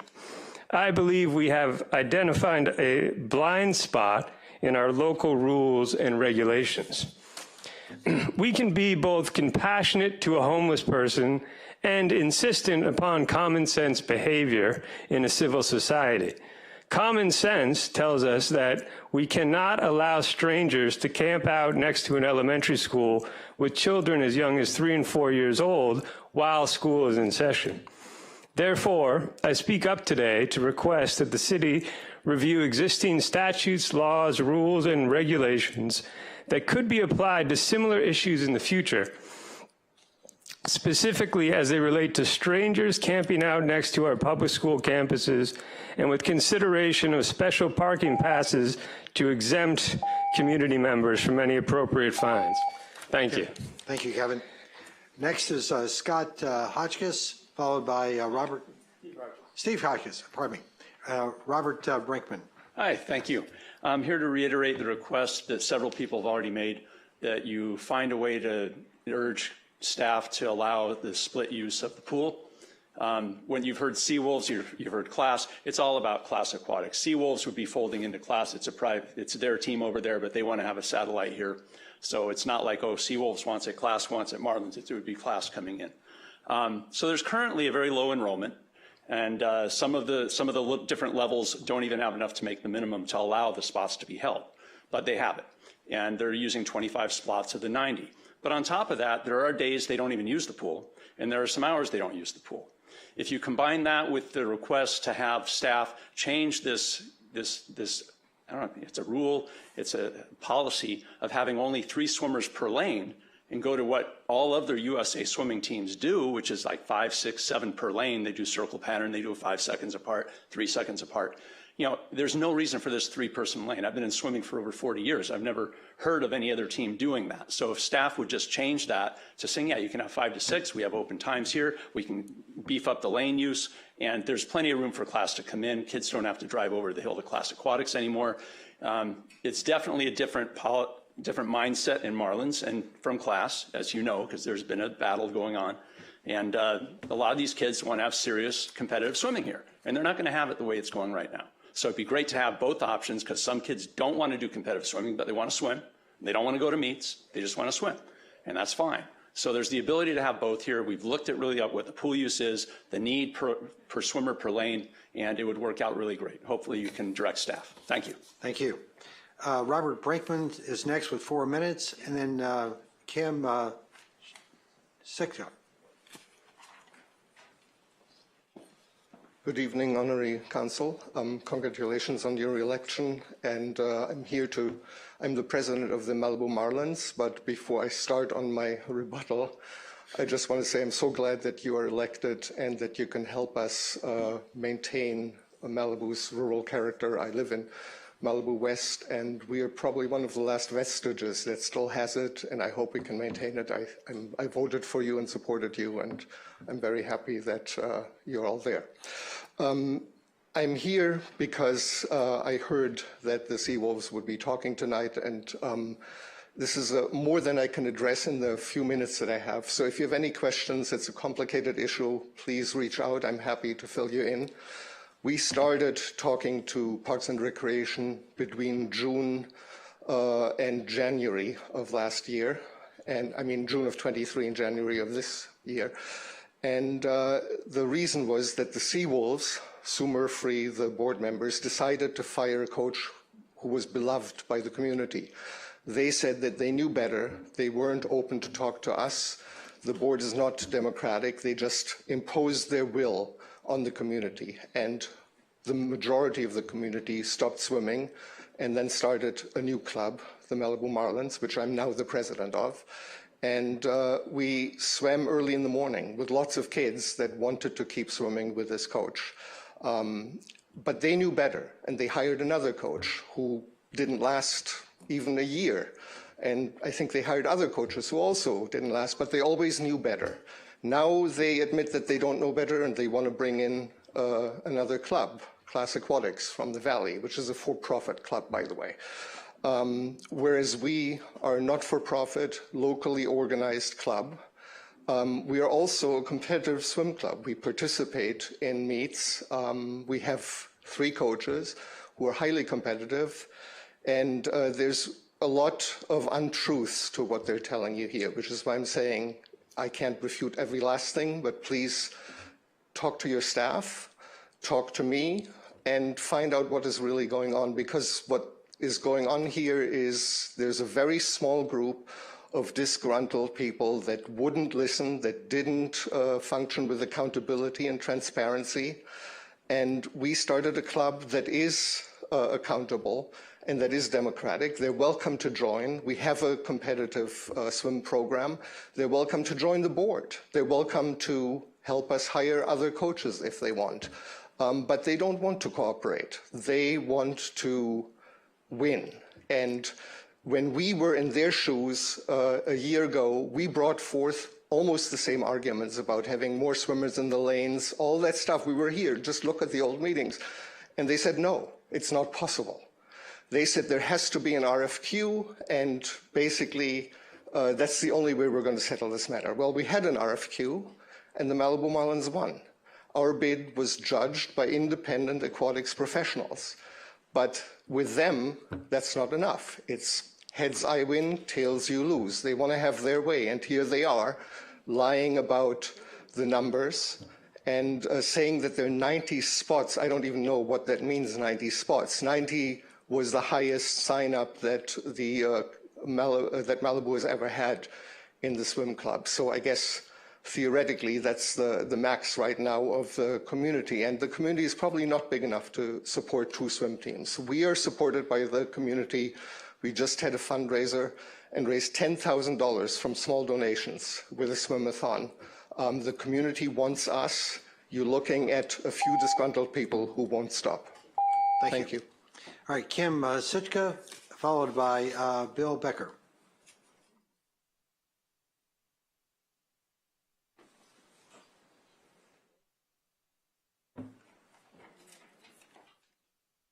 Hello, congratulations, council members. My husband is the current president of the Malibu Aquatics Foundation, and my kids, my son and my daughter, swam for the Seawolves for 8 and 7 years, respectively. And I've been swimming with masters for 18 years now. And basically, I wanted to state that we're very fortunate that a competitive club like Class is interested in bringing their program to our small community. And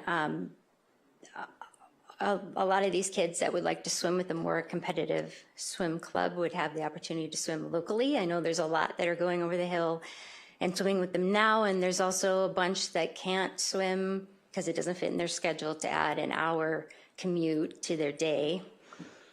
And I think Malibu Aquatics Foundation doesn't want to go on with any more of the head-butting with all of this. We just want all of the kids to be in the pool locally and swimming the way they want to swim. There's plenty of space in the pool, And I'm just asking you to promptly grant them pool time so that all the kids in the community can swim the way they want to train. And I just wanted to respond that Class Aquatics is a nonprofit. He said they were for profit, and they're not. And I don't know about what he's talking about with lying about numbers, because you can check your registration with the city on how many are signed up to swim currently and how many slots are available for class to come in and have some pool time. So I think that's all plain for you to look into with the city documents yourself. So, but if you have any questions, feel free to reach out to myself or my husband, Joe. That's basically it. I just was hoping that you could make a prompt approval of their swimming in our pool locally. Thanks. Thank you. All right, Bill Becker, and then followed by Bill Sampson.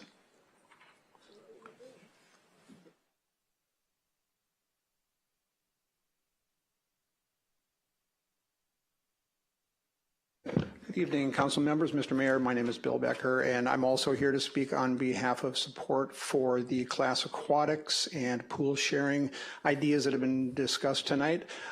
Similar to one of the other speakers, I have two kids, 5th grader and a 7th grader, both who have been competitively swimming only for about a year. But the fact is that they've fallen in love with it, and they love the competitive aspect of it. But like some of the other competitive swimmers, we are now having to go over the hill as well. My wife and I really stress academics with our kids, and it may seem hard to believe, but you know, we live in Malibu West, so for them to go to practice each day, it's barely 1 hour of time out of their day, which gives them more time to focus on their studies. Now, to go over the hill, it's anywhere from 2 to 3 hours, depending. There are times where there are activities afterwards and things like that. But you know, it may seem hard to believe, but not especially for our 7th grader. To not have those extra 2 hours to either relax and be a middle schooler or focus on his studies, it really does make a difference. So it does create challenges. The second thing I was going to say too is that, you know, especially for example, I'm thinking about my middle schooler. There's now more sports programs at the middle school. It does not include swimming. So there's a lot of sports opportunities for local kids. The competitive swimmers do not have that. So we go over the hill, they get the competitive aspect of the swimming, and they're really, really enjoying it, and they're really getting better, but they're the new kids. Sports, it's really important for kids to have that social interaction. They're always the new kids. They deserve to swim with their friends. Thank you. Thank you. All right, Bill Sampson, followed by Howard Rutsky.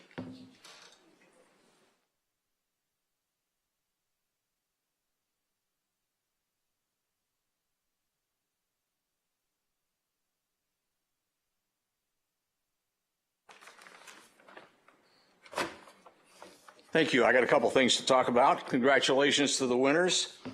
First off, Southern California Edison. I'm a crummy surfer. I surf at Old Man's, however, appropriately enough. I promised my wife I'd quit as soon as I started glowing in the dark, because Southern California Edison's contribution to Southern California is a nuclear waste dump. They should not be running our power system here. Something better ought to be done. Okay.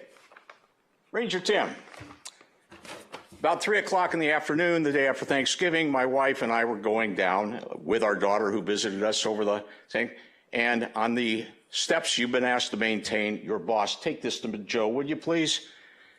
Says, it's like ice with ball bearings on it.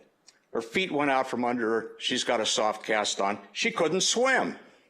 I think she's going to try tomorrow. I'm going to get her up at 5 o'clock and chuck her into the pool with me. So please tell Joe about that. I've told him to, but make sure he knows. He's been told before by many. There's no maintenance whatsoever going on at MERCA. Okay, license plate readers. Great idea. I'm proud to have the UCLA plate. We are the men's water polo champions. We beat this school over on Figueroa. Finally, swimming. Let the kids swim. Figure out a way. I've never been a competitive swimmer. Steve and Kim welcomed me about 8-10 years ago. I swim in the mornings. I'm slower than molasses in January. Steve's a lifeguard. He says if he can make his interval, he'll get me off the bottom if he sees me there. Who knows? I don't belong to Seawolves. I don't belong to the Marlins. I've been defamed by one side. Saturday, I was lucky enough to attend a party with my old friends. I've been partying with them. I have coffee with them every week. I've done that for 8 or 10 years, before all this brouhaha started. Friendships have been lost because of it. I'm still their friends. I had coffee with Kim and Steve every Saturday. We went to a party Saturday night. There was a Division I swimmer there. Oh, well, he's out of school now. One of Steve's kids. His other kid's a Division I swimmer. We've had a Division I water polo player. Sad to say he went to Cal, but that was several years ago. His dad's a legendary lifeguard. His mom's a legendary volleyball coach. If you can get the kids in the water somehow, all of them, the ones that want to go fast, I wish I'd started then. I could have played polo. Steve wouldn't have to rescue me. But he got me out there 8 years ago at my advanced age and got me swimming. Give the kids the same chance. If they want to go fast, let's get them in there and let them go fast. Thanks a lot. Thank you, Bill. Howard Rutsky.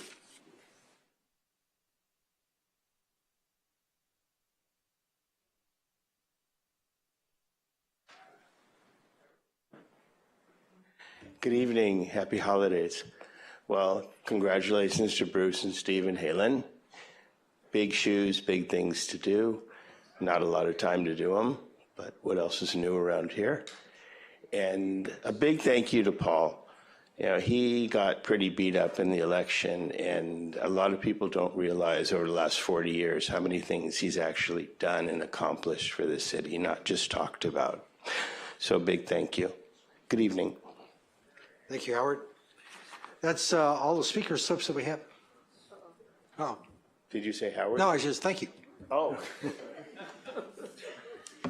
All right, do we have any people on Zoom? There are 4 raised hands. First is Bradley. Who's the first person? Bradley. Bradley? Go ahead, please, Bradley. You're on. Yeah, can you hear me okay? We can hear you. Excellent, excellent. So council member Steve. Either your property is in violation or it isn't. Either you violated the code or you didn't. But you're sitting up there riding your high horse, acting like you did nothing wrong because of what? City council procedure? The message you're sending to us, the public, is that it's okay to build without permits. For you, it doesn't matter if you get caught because you make your own rules. You're like the cop who catches himself speeding. Funny, when you were young, you had a whole bunch of speeding tickets, driving without registration, and a failure to wear your seatbelt. And you've never really faced any serious consequences. You think you're untouchable, so much so that you won't even fix what's illegal. Look, Steve, many of the city's rules are sometimes ridiculous and overreaching. Even I will admit that. But come on. Of course you did something illegal, Steve. You didn't want to wait. What is it? 8 years or so to get a permit to build a fence? So I think there's 1 or 2 things you can do. You can either bring your property into code compliance, or you can remove the rules that you hold everyone else accountable to, except apparently yourself. You're not supposed to be above the law, but you are. And here's the important part for property owners like me who are listening. Anyone who challenges the cities, or should we just call them the MTC's building codes, will probably win. The rules put too much of a burden on property owners. Fees, costs, not to mention the appeals that are always filed. Your appointee to the Planning Commission, John Mazza, slipped up last week talking about the fire rebuild on Deerhead. All these people want is a septic system. But John Mazza said that the appeal has already been drafted. Why does a planning commissioner know that an appeal has been drafted during the hearing for the item? This is corruption. Bruce, you finally stumbled upon some corruption. What you gonna do? Building is not a privilege. It's an entitlement. That's your guy, Steve. And that's your home that has had a code violation. Are you above the law? Is it okay to have code violations? So what's your deal, Steve?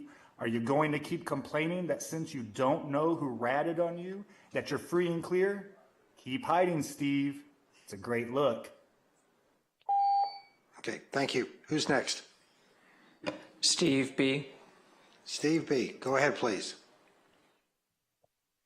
Hi there. It's a privilege to be here with you tonight, and perhaps my last time, because Bruce and Joe Drummond don't want me here. They would rather shut down public comment entirely from the outside, despite Bruce being the guy who constantly tells people how much he supports the First Amendment. It's easy to say I don't live here, but they're just making it up. They're lying. That comes easily to them. They want me to turn on my camera so they can see my face. Why? Because they want to mount a campaign against me. Bruce and Joe want their angry mobs they want to drag me through the mud just like they did to Adrian. Earlier tonight, Bruce thanked the people who wrote checks to his campaign. He thanked the bomb throwers like Trevor who tore down others on the ballot. He thanked the so-called journalists for, quote, having his back, like C.C. Woods, but he attacks Hans as being fake news. Bruce, you're a bully. I want to make sure you take that down, write that down. You're a bully. And Bruce, I think you finally found the corruption in Malibu, just like the guy before said. Grab a mirror. For you to be sitting up there on the dais talking about your campaign donors and the members of the media who did you favors, I'm blown away. You just thank the Malibu Times for not running an advertisement against you, yet you claim you're pro-First Amendment?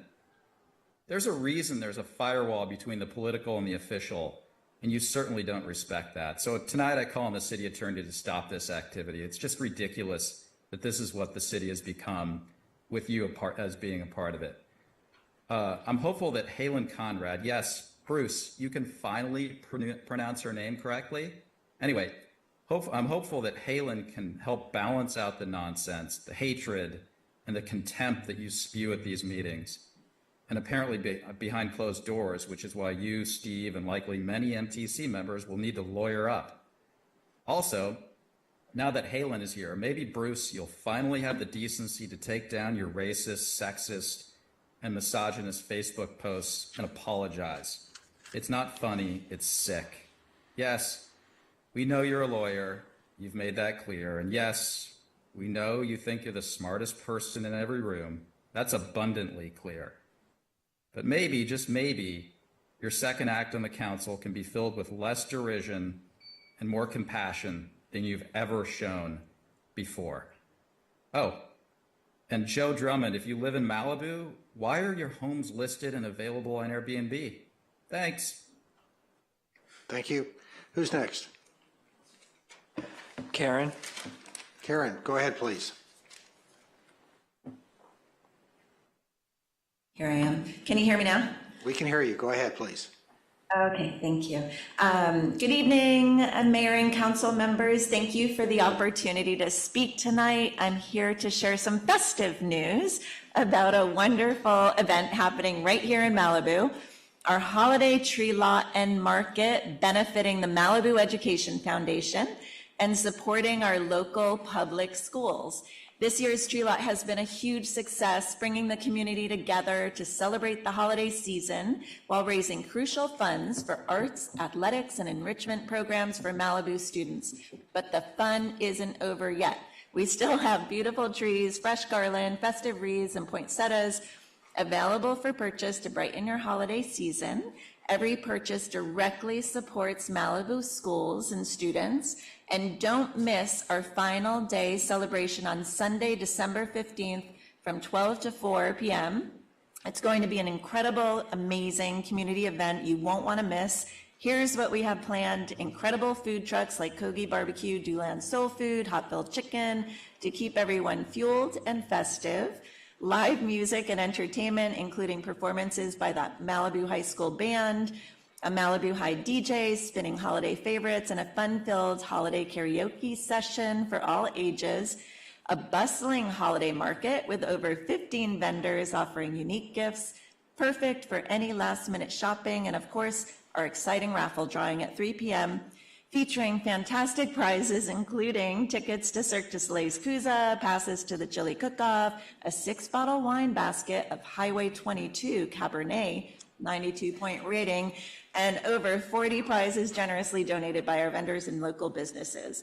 And this event isn't just about the holidays, it's about strengthening our community and supporting our schools. By attending, shopping, participating in the raffle, you are directly contributing to the success of Malibu students and helping us reach our fundraising goals. So please spread the word, invite your friends and neighbors, and join us on December 15th to celebrate the holiday season and make a meaningful impact for Malibu's children. Together, we can make this Sunday a day to remember. Thank you and happy holidays. Ooh, and I have 42 seconds left, so I'd like to congratulate Bruce, Steve, and Halen for the election success. And then, of course, thank Paul Grisanti for his service, and of course, the entire City Council for their support of Malibu Education Foundation. Thank you. Thank you, Karen, and the Malibu Education Foundation. I almost want to say this is a sponsored message. All right, who's next, please? Andy Lyon. Andy, go ahead, please. Oh, hey, can you hear me? No. Yeah. Can you hear me now? Hey. There you go. Am I there? Yes, go ahead. Well, I'm just sitting here by the drone of my generator with no wind in my house right now, but we're on a generator. I would have come down there, but I had to figure out all the extension cables from, get everything hooked in. Anyways, I wanted to call in and congratulate Bruce, Steve, and Halen on winning their seats on the City Council and coming back for Bruce and Steve and newly elected Halen. Good luck there. I want to thank everybody that wrote my name in. And such short notice, I got 986 people in Malibu who wrote my name in as the write-in candidate with starting like a month before the election. So that was pretty cool. Maybe I'll start my my 2026 campaign early, like next week. Get a jump on things, But anyways, with this whole, anybody wants to plug in their Spectrum to their generator, it works. I'm actually, I'm on Wi-Fi and TV is working and internet and everything. So it works if you plug it in on Spectrum, whatever that's worth. If we could make sure that not one single intersection goes dark in the next couple of days, that would be really cool. Like, let's just make that happen. There should be no reason that gas doesn't go into these generators to keep these lights going. There should be no unmanned flashing lights. There should be, I don't care whose decision or who's responsible, City of Malibu should take it into their own hands to deal with that. Especially since we have the volunteers on patrol that can help, because this new parking enforcement is supposed to take a big load off of their plate. And that's one of the other things I wanted to talk about is this parking enforcement. These guys, 40% of every ticket they wrote, I saw, was for license plate infraction. No front plates. It's ridiculous. 1,940 no front plate tickets were written in October at $78 a pop. They're targeting all of us here in Malibu. They have even a faded plate got a $58 ticket the other day on Cavallari. Something has to be done. These are not fix-it tickets. These people just end up paying this.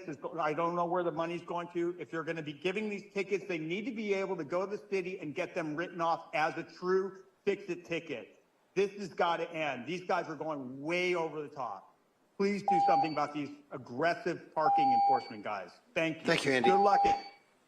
Do we have anybody else? No, those are all the raised hands. All right, very good. Well, now it's up to the dais and the council members. Who wants to go first? Mary Ann? Kristen, may I ask you a couple of questions about the pool, please?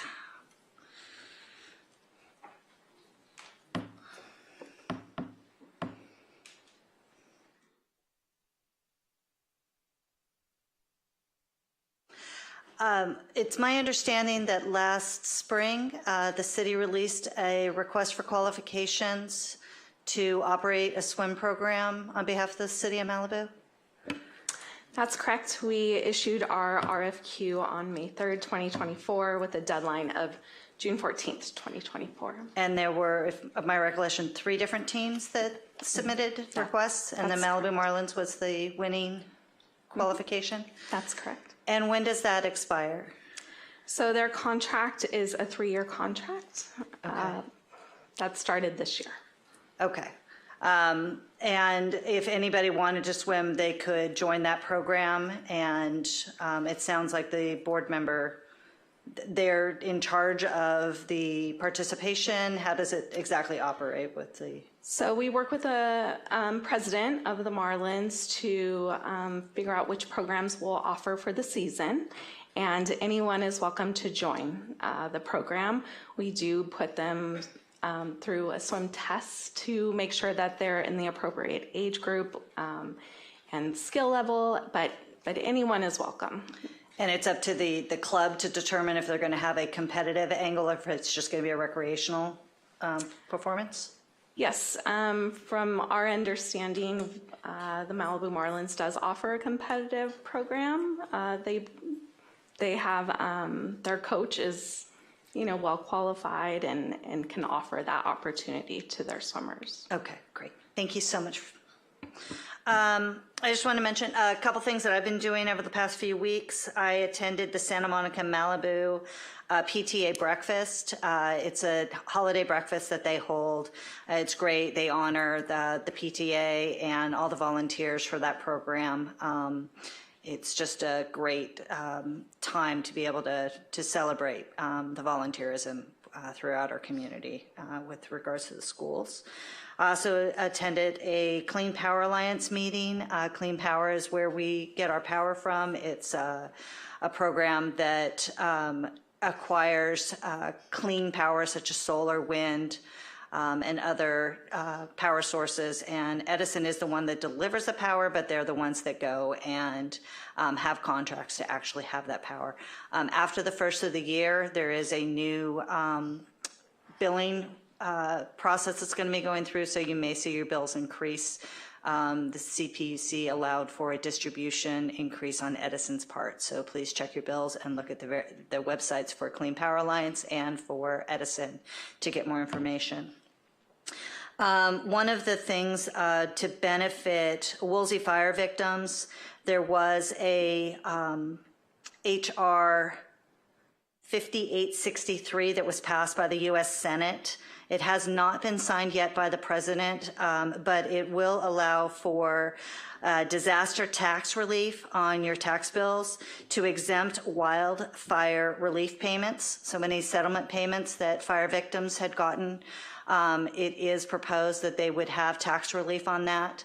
So check your tax professionals where that stands, and it is retroactive. So any payments that you received in the last few years since Woolsey Fire, and then also notify the president that he should sign that bill before he leaves office to make sure that you get the credit for that and that you're not paying additional taxes on those payments from your settlement. I also wanted to announce, with regard to the front plates, I know it sounds like an unreasonable ticket, but front plates are required by the state of California on your vehicles. So if you don't want to get the ticket for the front plate, put the front plate on your car and keep it on your car and make sure it's there. That's the easiest way to avoid a ticket. The city has gotten a parking enforcement company to help with all the illegal parkers to make sure that driveways aren't blocked, that fire hydrants aren't blocked, that we have people parking in the appropriate location. And this is part of our force multiplier to make sure that things are safe and that emergency access does have the ability to protect our city. Let's see. I wanted to announce that the Harry Borofsky Memorial Youth Commission is doing a toy drive along with apologize for my delay, with LA Fire Department and Spark Alive. They are collecting toys December 13th through the 15th at the Michael Landon Center. And then the Malibu Navy League is also doing a toy drive on Wednesday, December 11th at 5:30 to 7 p.m. in front of First Bank. And I would encourage everybody, go to Toy Crazy. They're our local toy store here in Malibu, and purchase your toys locally. And just do everything you can to support our local business during this holiday season. They need every dollar they can get. And that's all I have. And I just want to say my congratulations to our new council members for the 18th council. And I look forward to working with you. Okay. Who wants to go next? I'll do it. All right. All right. Halen. This is interesting and fun. Yeah, I do want to congratulate Bruce and Steve and Paul. He's always a gentleman, and he has given the city a lot of his time and dedication. And Channing, terrific meeting you and campaigning alongside you. And Andy, terrific work. See you in 2026. So I wanted to thank all the speakers. I take kids sports really seriously. It's a big part of Malibu. I believe in how important it is for kids to swim. I'm going to look into that because I've done a little research, but probably not enough. And Scott, I agree. I agree with the PSPS. We need traffic signals. We need generators. We need backup power. We need the city to run more efficiently because we know we have winds. I'm going to look into any solutions. I'm open to suggestions. Researching. This isn't sustainable to keep going this way, to have cross our traffic signals out, to have a meeting that's possibly going to be canceled tonight at City Hall, which is our, central location.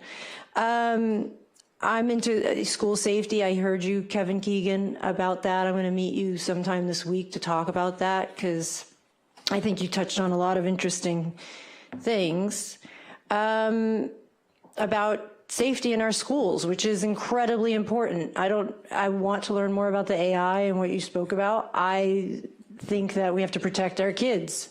In any way that happens, we have to do it.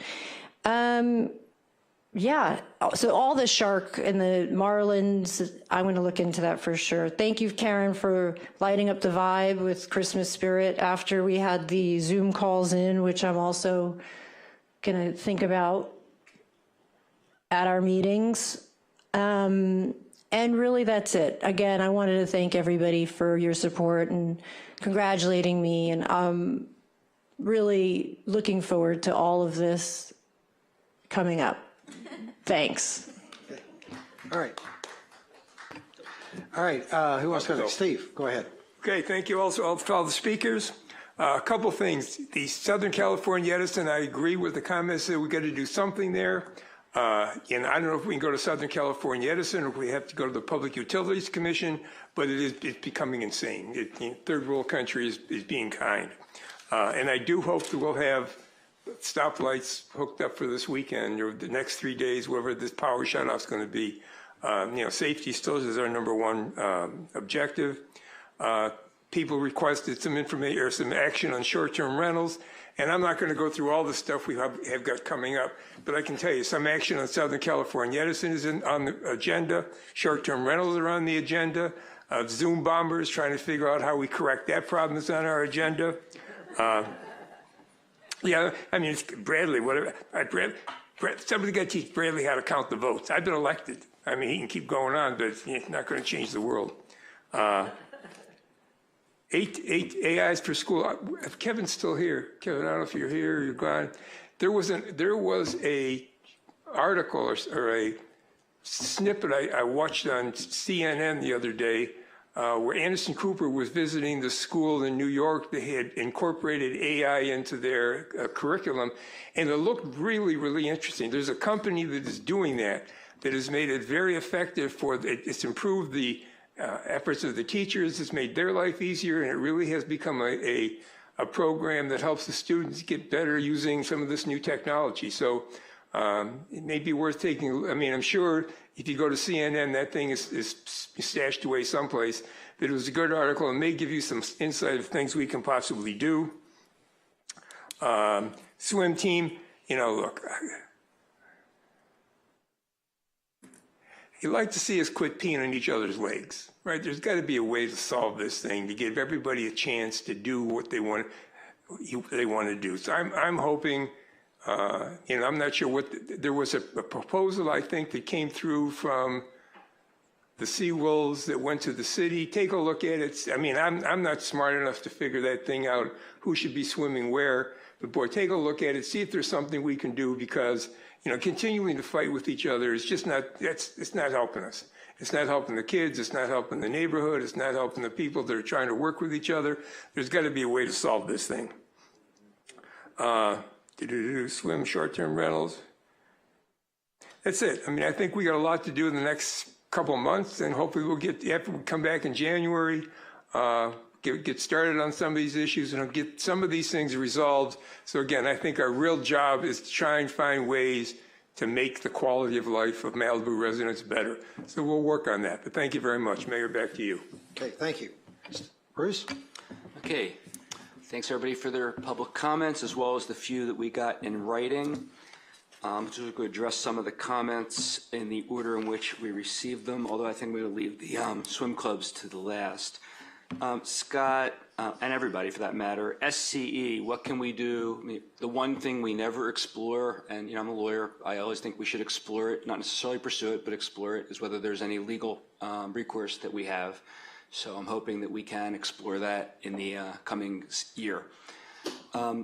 As far as short-term rentals and the Coastal Commission, before I was elected, and then immediately after I was elected, I made the point that I believe under existing law, under our zoning code, short-term rentals are illegal in areas that are zoned single-family residential. Full stop. There are courts, the highest courts in multiple states have so held when they've been asked to do so by residents who were challenging short-term rentals, and that is an avenue that we have disregarded. We have to rely on the Coastal Commission if we ask the Coastal Commission for new regulations, and I think we need a carrot and a stick. The stick being that we have a law already on the books, which they approved of, our zoning laws, which make short-term rentals, although it doesn't explicitly say it, but which actually do make short-term rentals illegal in residential neighborhoods, which is most of them. And then the carrot would be to work with them to try to find some middle ground that doesn't require us to enforce our law and stop them altogether. And I'm hoping that this city council, I couldn't prevail upon the city council that existed when I was a resident. I couldn't prevail upon the city council over the past 4 years. I'm hoping that this city council will take that view seriously and explore whether we have some legal recourse to stop short-term rentals in residential neighborhoods, full stop. Joe Drummond mentioned the way in which we conduct these meetings. That was another thing that I had proposed just before joining City Council as well as after joining City Council. I believe that the law permits us to extend the privilege of Zoom participation to whatever limited group we deem appropriate, so long as there is the ability to walk into this room for anyone on earth that wants to come to Malibu and stand up at that podium and address us. But we have the right to limit the Zoom privilege, and I believe that the Zoom privilege should be extended only to Malibu residents who, for some reason or other, can't get to City Hall, because those are the people that I care about. I got to tell you, I don't care about Larry, Mo, Curly, whoever these people are that call. I don't believe they live in Malibu. They talk like they do, but if they live in Malibu, they can come here to a city council meeting and they can address the audience and address the city council. And if they don't live in Malibu, if they think it's important enough, they should come to Malibu. But I think we ought to adopt a rule, it's time to do it, that Zoom participation is limited to Malibu residents. I think Zoom participation also ought to be face-to-face. Just like we are on the screen, we should get to see who we're talking to. And there was one other aspect of that. Oh, and there should be a sign up, just like you all are required to submit a slip before we start talking about a subject. If you're going to have the right to use your 3 minutes, I think people on Zoom shouldn't get to keep raising their hands at the last second and adding to the conversation. They should sign up in advance of the meeting, and then they can talk. I'm hoping that our city council will adopt these regulations. Pamela, I could not agree more that City Hall should never, Pamela's left, I think, should never be closed down during hours that it's open, and also ought to be available to the public when power is shut down. We ought to have at least one location. I've advocated for multiple locations around the city. We also ought to have the ability to provide cold storage for people's food so it doesn't spoil during shutdowns. But I think at a minimum, great idea. I was not aware City Hall didn't have generators other than for emergency lighting. We ought to have, this building should be open, have the ability to be open whenever we want it to be open, and the residents should be welcome to come here if they're without power, to charge, to relax, what have you. In the summer, perhaps to cool. If there's anybody that doesn't have an air-conditioned home, that needs cooling in the summer, they should be able to come here to cool as well. Kevin Keegan, we do have a law on our books. I drafted it and we adopted it, and it says that you cannot camp in Malibu within certain distances from certain types of activities. One is residences. There's a distance for residences. There's a distance for businesses, and there's a specific extended distance for schools. 1,500 feet. You must be 1,500 feet away from a school to camp.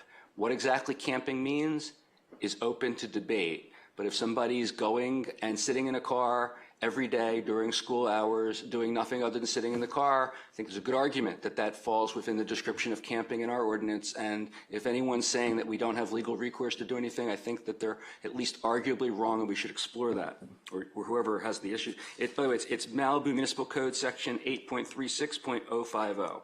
It specifically says you can't camp within 1,500 feet of a school.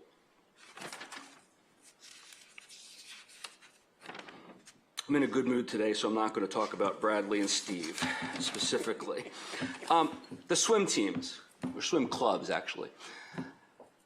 You know, I remember a meeting maybe a year and a half ago, maybe whatever, some time ago, when many parents and swimmers, students who were swimmers, came here and one after another told us how they were not able to use the pool. That was the Marlins, that had been a relatively newly formed club.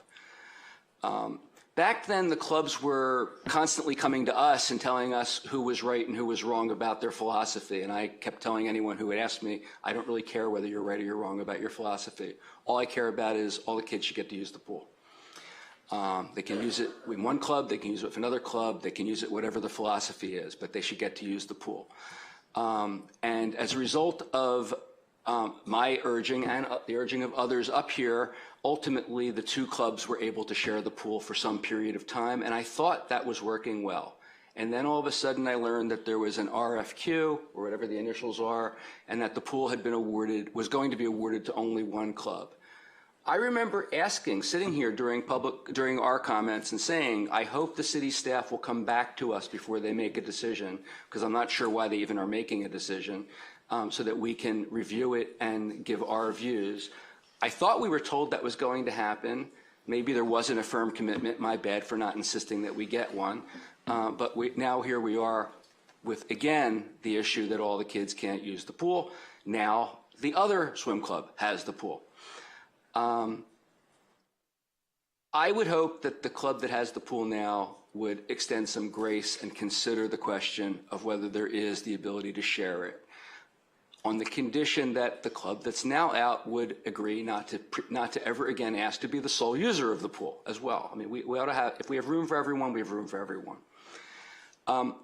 I It is important to me to hear, though, that, you know, the Marlins Club is available to anyone. So, and they're also open to multiple philosophies. So I really am not sure why it needs to be one club or another if all swimmers are welcome during at the Marlins. But whether they are or they're not, I think every kid in Malibu who wants to swim, and every adult for that matter, ought to be able to use the pool. And I'm hopeful that there's a way to be able to do that. It's not before us.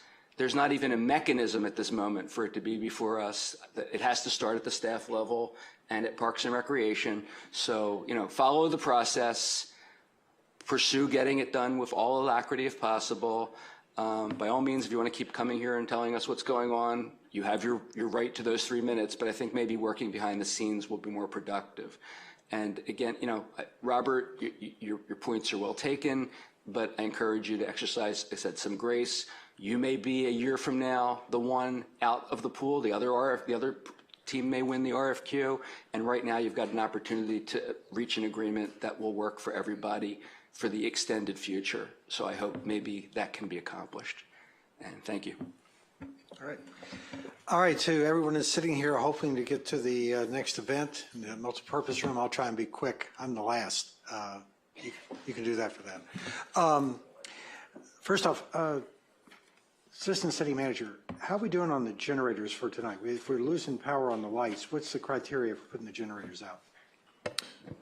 Yes, Mayor, as we had memorialized to this council that if there's the situation where a fire has broken out or an evacuation may be imminent, we coordinate with SCE to put the generators out. But we do have there's a requirement with Caltrans. Those are Caltrans lights, not ours, right? That is correct. Yeah. Okay. All right. Hopefully we don't have to put them out. The batteries last. Relative to the swim team, I concur with what Bruce and Marianne have said about this. Look, this is supposed to be a shared pool. It's supposed to be a pool that's open to the community. I think the Marlins, you know, when they were on the other side of the fence, expressed a willingness to work with the Seawolves, and now whoever it might be, I assume is in the same position as an outsider looking in. But more than anything else, I know our Parks and Recreations Commission worked diligently to try and work out an agreement on this. And that's where this should go. It should not be to the City Council. We're not going to adjudicate on this. We're like the Supreme Court in this matter. It needs to be with Parks and Rec. It needs with the Parks and Rec Commission. So work with them, try and work something out between yourselves. You know, when you have to go to court, that's the last resort. And I get to the City Council, we're the court in this issue. So please try and work it out yourself. On the automatic license plate readers, I'm glad to hear those are finally being put in place. For those of you not familiar with those, they read the license plates to record them for in the case there's a crime, and also has a hot list that if there's a hot license plate like a stolen car, it immediately reports it to the Sheriff's Department. If you've been following what's been happening at Lost Hills, they now have a crime center set up like you see on television. And the way that works, our cameras will be connected to them, and instantaneously when that license plate is read, it will flash there and tell them there's XYZ, a stolen car, an Amber Alert, some reason to pay immediate attention to it. And in coordination with our traffic safety cameras that are going up with the traffic synchronization program, they'll be able to actually track that car through the city so they can make an interception if they need to or take whatever actions necessary. This is a real step for force multiplier, public safety, and it's where technology is being delivered to the city of Malibu to make our city safer. One of the other things we do at this session, we talk about what we've done as council members so we can share it with the other council members, and that's part of what I want to do right now. I attended along with Marianne the Santa Monica Malibu PTA breakfast, had a chance to interact with not only our people from our school system, but the school superintendent, some of the board members. You know, we're trying to get this school separation taking place, and by reaching out and talking to them, at least it's a positive step, and we're doing the best we can to try and have a good school system for everybody, but we know how to make it better, and that's with separation. On December 4th, I attended our district Metro Board nominating meeting in Santa Clarita, along with the mayors of our COG cities, Santa Clarita, Lancaster, and Palmdale. What we're really there for was to nominate the one and only candidate, who was Ara Najarian of Glendale, to be our West District's representative on the Metro Board. That's where the county supervisors and other elected officials are. This is one of the few voices that we as cities have in this Metro Board. And it's very important to us as Malibu because a lot of the funding that we do for street improvement comes from Metro bonds. So it's very important, and Aaron Najarian's been a good spokesman for us for the last 4 years. We hope we can get him back on the directorship. Now, on the SCE public power safety, public shutoffs, the SCE, I can't say it. Public safety power shutoff. Public safety power shutoff. Thank you, Bruce. In the last 2 weeks, I've had the opportunity to discuss this power shutoffs and the impacts not only on the power system, but on cell service, internet, and the effects on our ability to notify the public in an emergency. A lot of people have heard me say, what are we going to do at 3 o'clock in the morning if the power is out and there's a fire? How do we talk to everybody? How do we wake them up? How do we move people safely to the right area? And this is what I'll call public safety number 2. This last year, this 2024, we worked on public safety number 1, and that was improving PCH. We're still working on that, but now it looks like we've got another issue. How do we manage the traffic lights? How do we manage the power to people that are elderly or need medical attention? We've got another issue to deal with here, and SCE is at the heart of it. Now, when I was at Santa Clarita with the other mayors from COGS, we were having a discussion about this. Everybody's got the same problem. Right now, Agoura Hills, Calabasas, Westlake Village, Hidden Hills are all facing the same power shutoffs we are. Different circuits, same notifications. And I've also had the opportunity, I had a conversation with Supervisor Horvath last week, and we talked about exactly this. What do we do for the people between the 110 freeway and Malibu city limits and Topanga? So we've got a group of us that are all on board. We got the same problem, and it looks like it needs to be a regional solution. I agree with Bruce. You know, sometimes you got to hit them with a lawsuit, but right now the velvet glove might be better than the hammer. And it looks like we can coordinate our activities as we have done with other things in the COG cities. And in January, when we come back to talk about assigning committees and ad hocs and commissions, I think it'd be appropriate for us to have an eye on the idea we're going to have to put up with a regional solution for this and be very proactive at it, because it's deeper than just Malibu and it's deeper than just having the traffic lights turned off. We got many layers of what needs to be fixed, and we're going to have to do it on a regional basis with all the political power we can put together. So we'll look forward to doing that in January. Now, in closing, and that's where I'm coming up to it, Parker, can you bring up my web page? I mentioned that we were going to close tonight in memory. Yeah, oh, Bruce, go ahead. Yeah. Just one comment that I neglected to make. I had a note here, and Doug's comments triggered my recollection of it. On the issue of the traffic lights, you know, I think it was somebody, maybe it was Andy, said whether they're ours or not, we ought to do something to make sure that they don't go down. And I agree with that. And we did adopt, and we earlier tonight in the consent calendar, it may have gone overlooked, but we reapproved our declaration of local emergency with respect to PCH safety. That gives us powers that we would not ordinarily have if we didn't do it, and we did it, and we've done it repeatedly. I say if the powers are shut off and Caltrans is not keeping the lights on, the traffic lights, we have the responsibility to keep them on ourselves. And we have immunity if it turns out we were wrong in doing that, because under the law, the declaration of local emergency gives us immunity for any good faith decision we make that might happen to be wrong. And there's actually a case involving a city or a water district that went outside of its jurisdiction to do something to deal with a flood, and the courts held that they were immune from liability for having done so because they had a local emergency. So I mean, it would be great if Caltrans made sure the lights didn't go out, but if they won't do it, we have to do it, because if someone gets killed and we could fix it, we need to fix it. Marianne, I think you want to have a comment. I just wanted to follow up on that and just ask staff directly. So we've made contact with Caltrans. Have they given us assurances they're going to keep those lights operational? And if they don't, are we going to deploy whatever means necessary to make sure those lights are operational? Mayor Pro Tem Reagans is Public Works Director DeBoe comes up and can comment on it as well. As I mentioned earlier, they are reserved for evacuation purposes at this time. We haven't received an assurance that they're going to keep the lights on but I will look to Director DeBow if he has any additional information. Good evening, Mayor and Council. We've had a conversation with Caltrans. They have indicated that they have battery backup systems. So it's just a matter of if those battery backup systems will last as long as the PSPS event will occur. But in any event, we have our generators and our crews on standby if we need to deploy those. Right. So, I mean, this has been I believe, close to a 48-hour PSPS that they're anticipating. So those batteries are only going to last 12 hours? Potentially, yes. So I think that I would like to, if with the council's commission, direct the assistant city manager to make sure that he's staying with Edison and Caltrans and making sure those lights are operational. We can't take an action like that. Not an agenda item. Okay.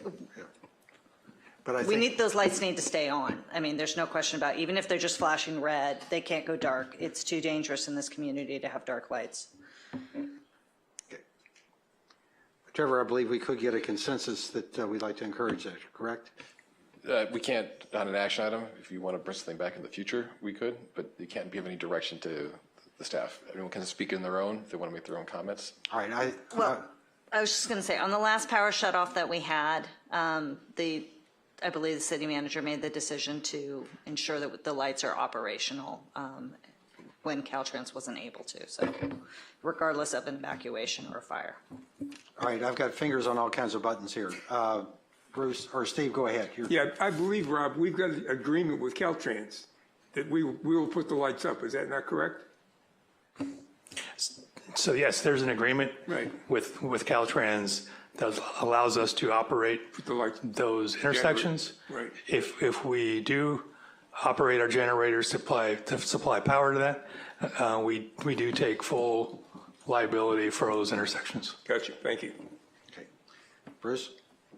Well, if I'm understanding, I think I understand the way the law works here with the Brown Act is that we can all express our individual desires as to what we would like to see done. That's not a city council directive, but we also can have a consensus that we should bring back at the soonest convenience an item for us to direct the staff in the future to do whatever is necessary to keep the traffic lights going. So I think we probably have that consensus. Am I right? You have that consensus, and I think we can bring it back at a future date.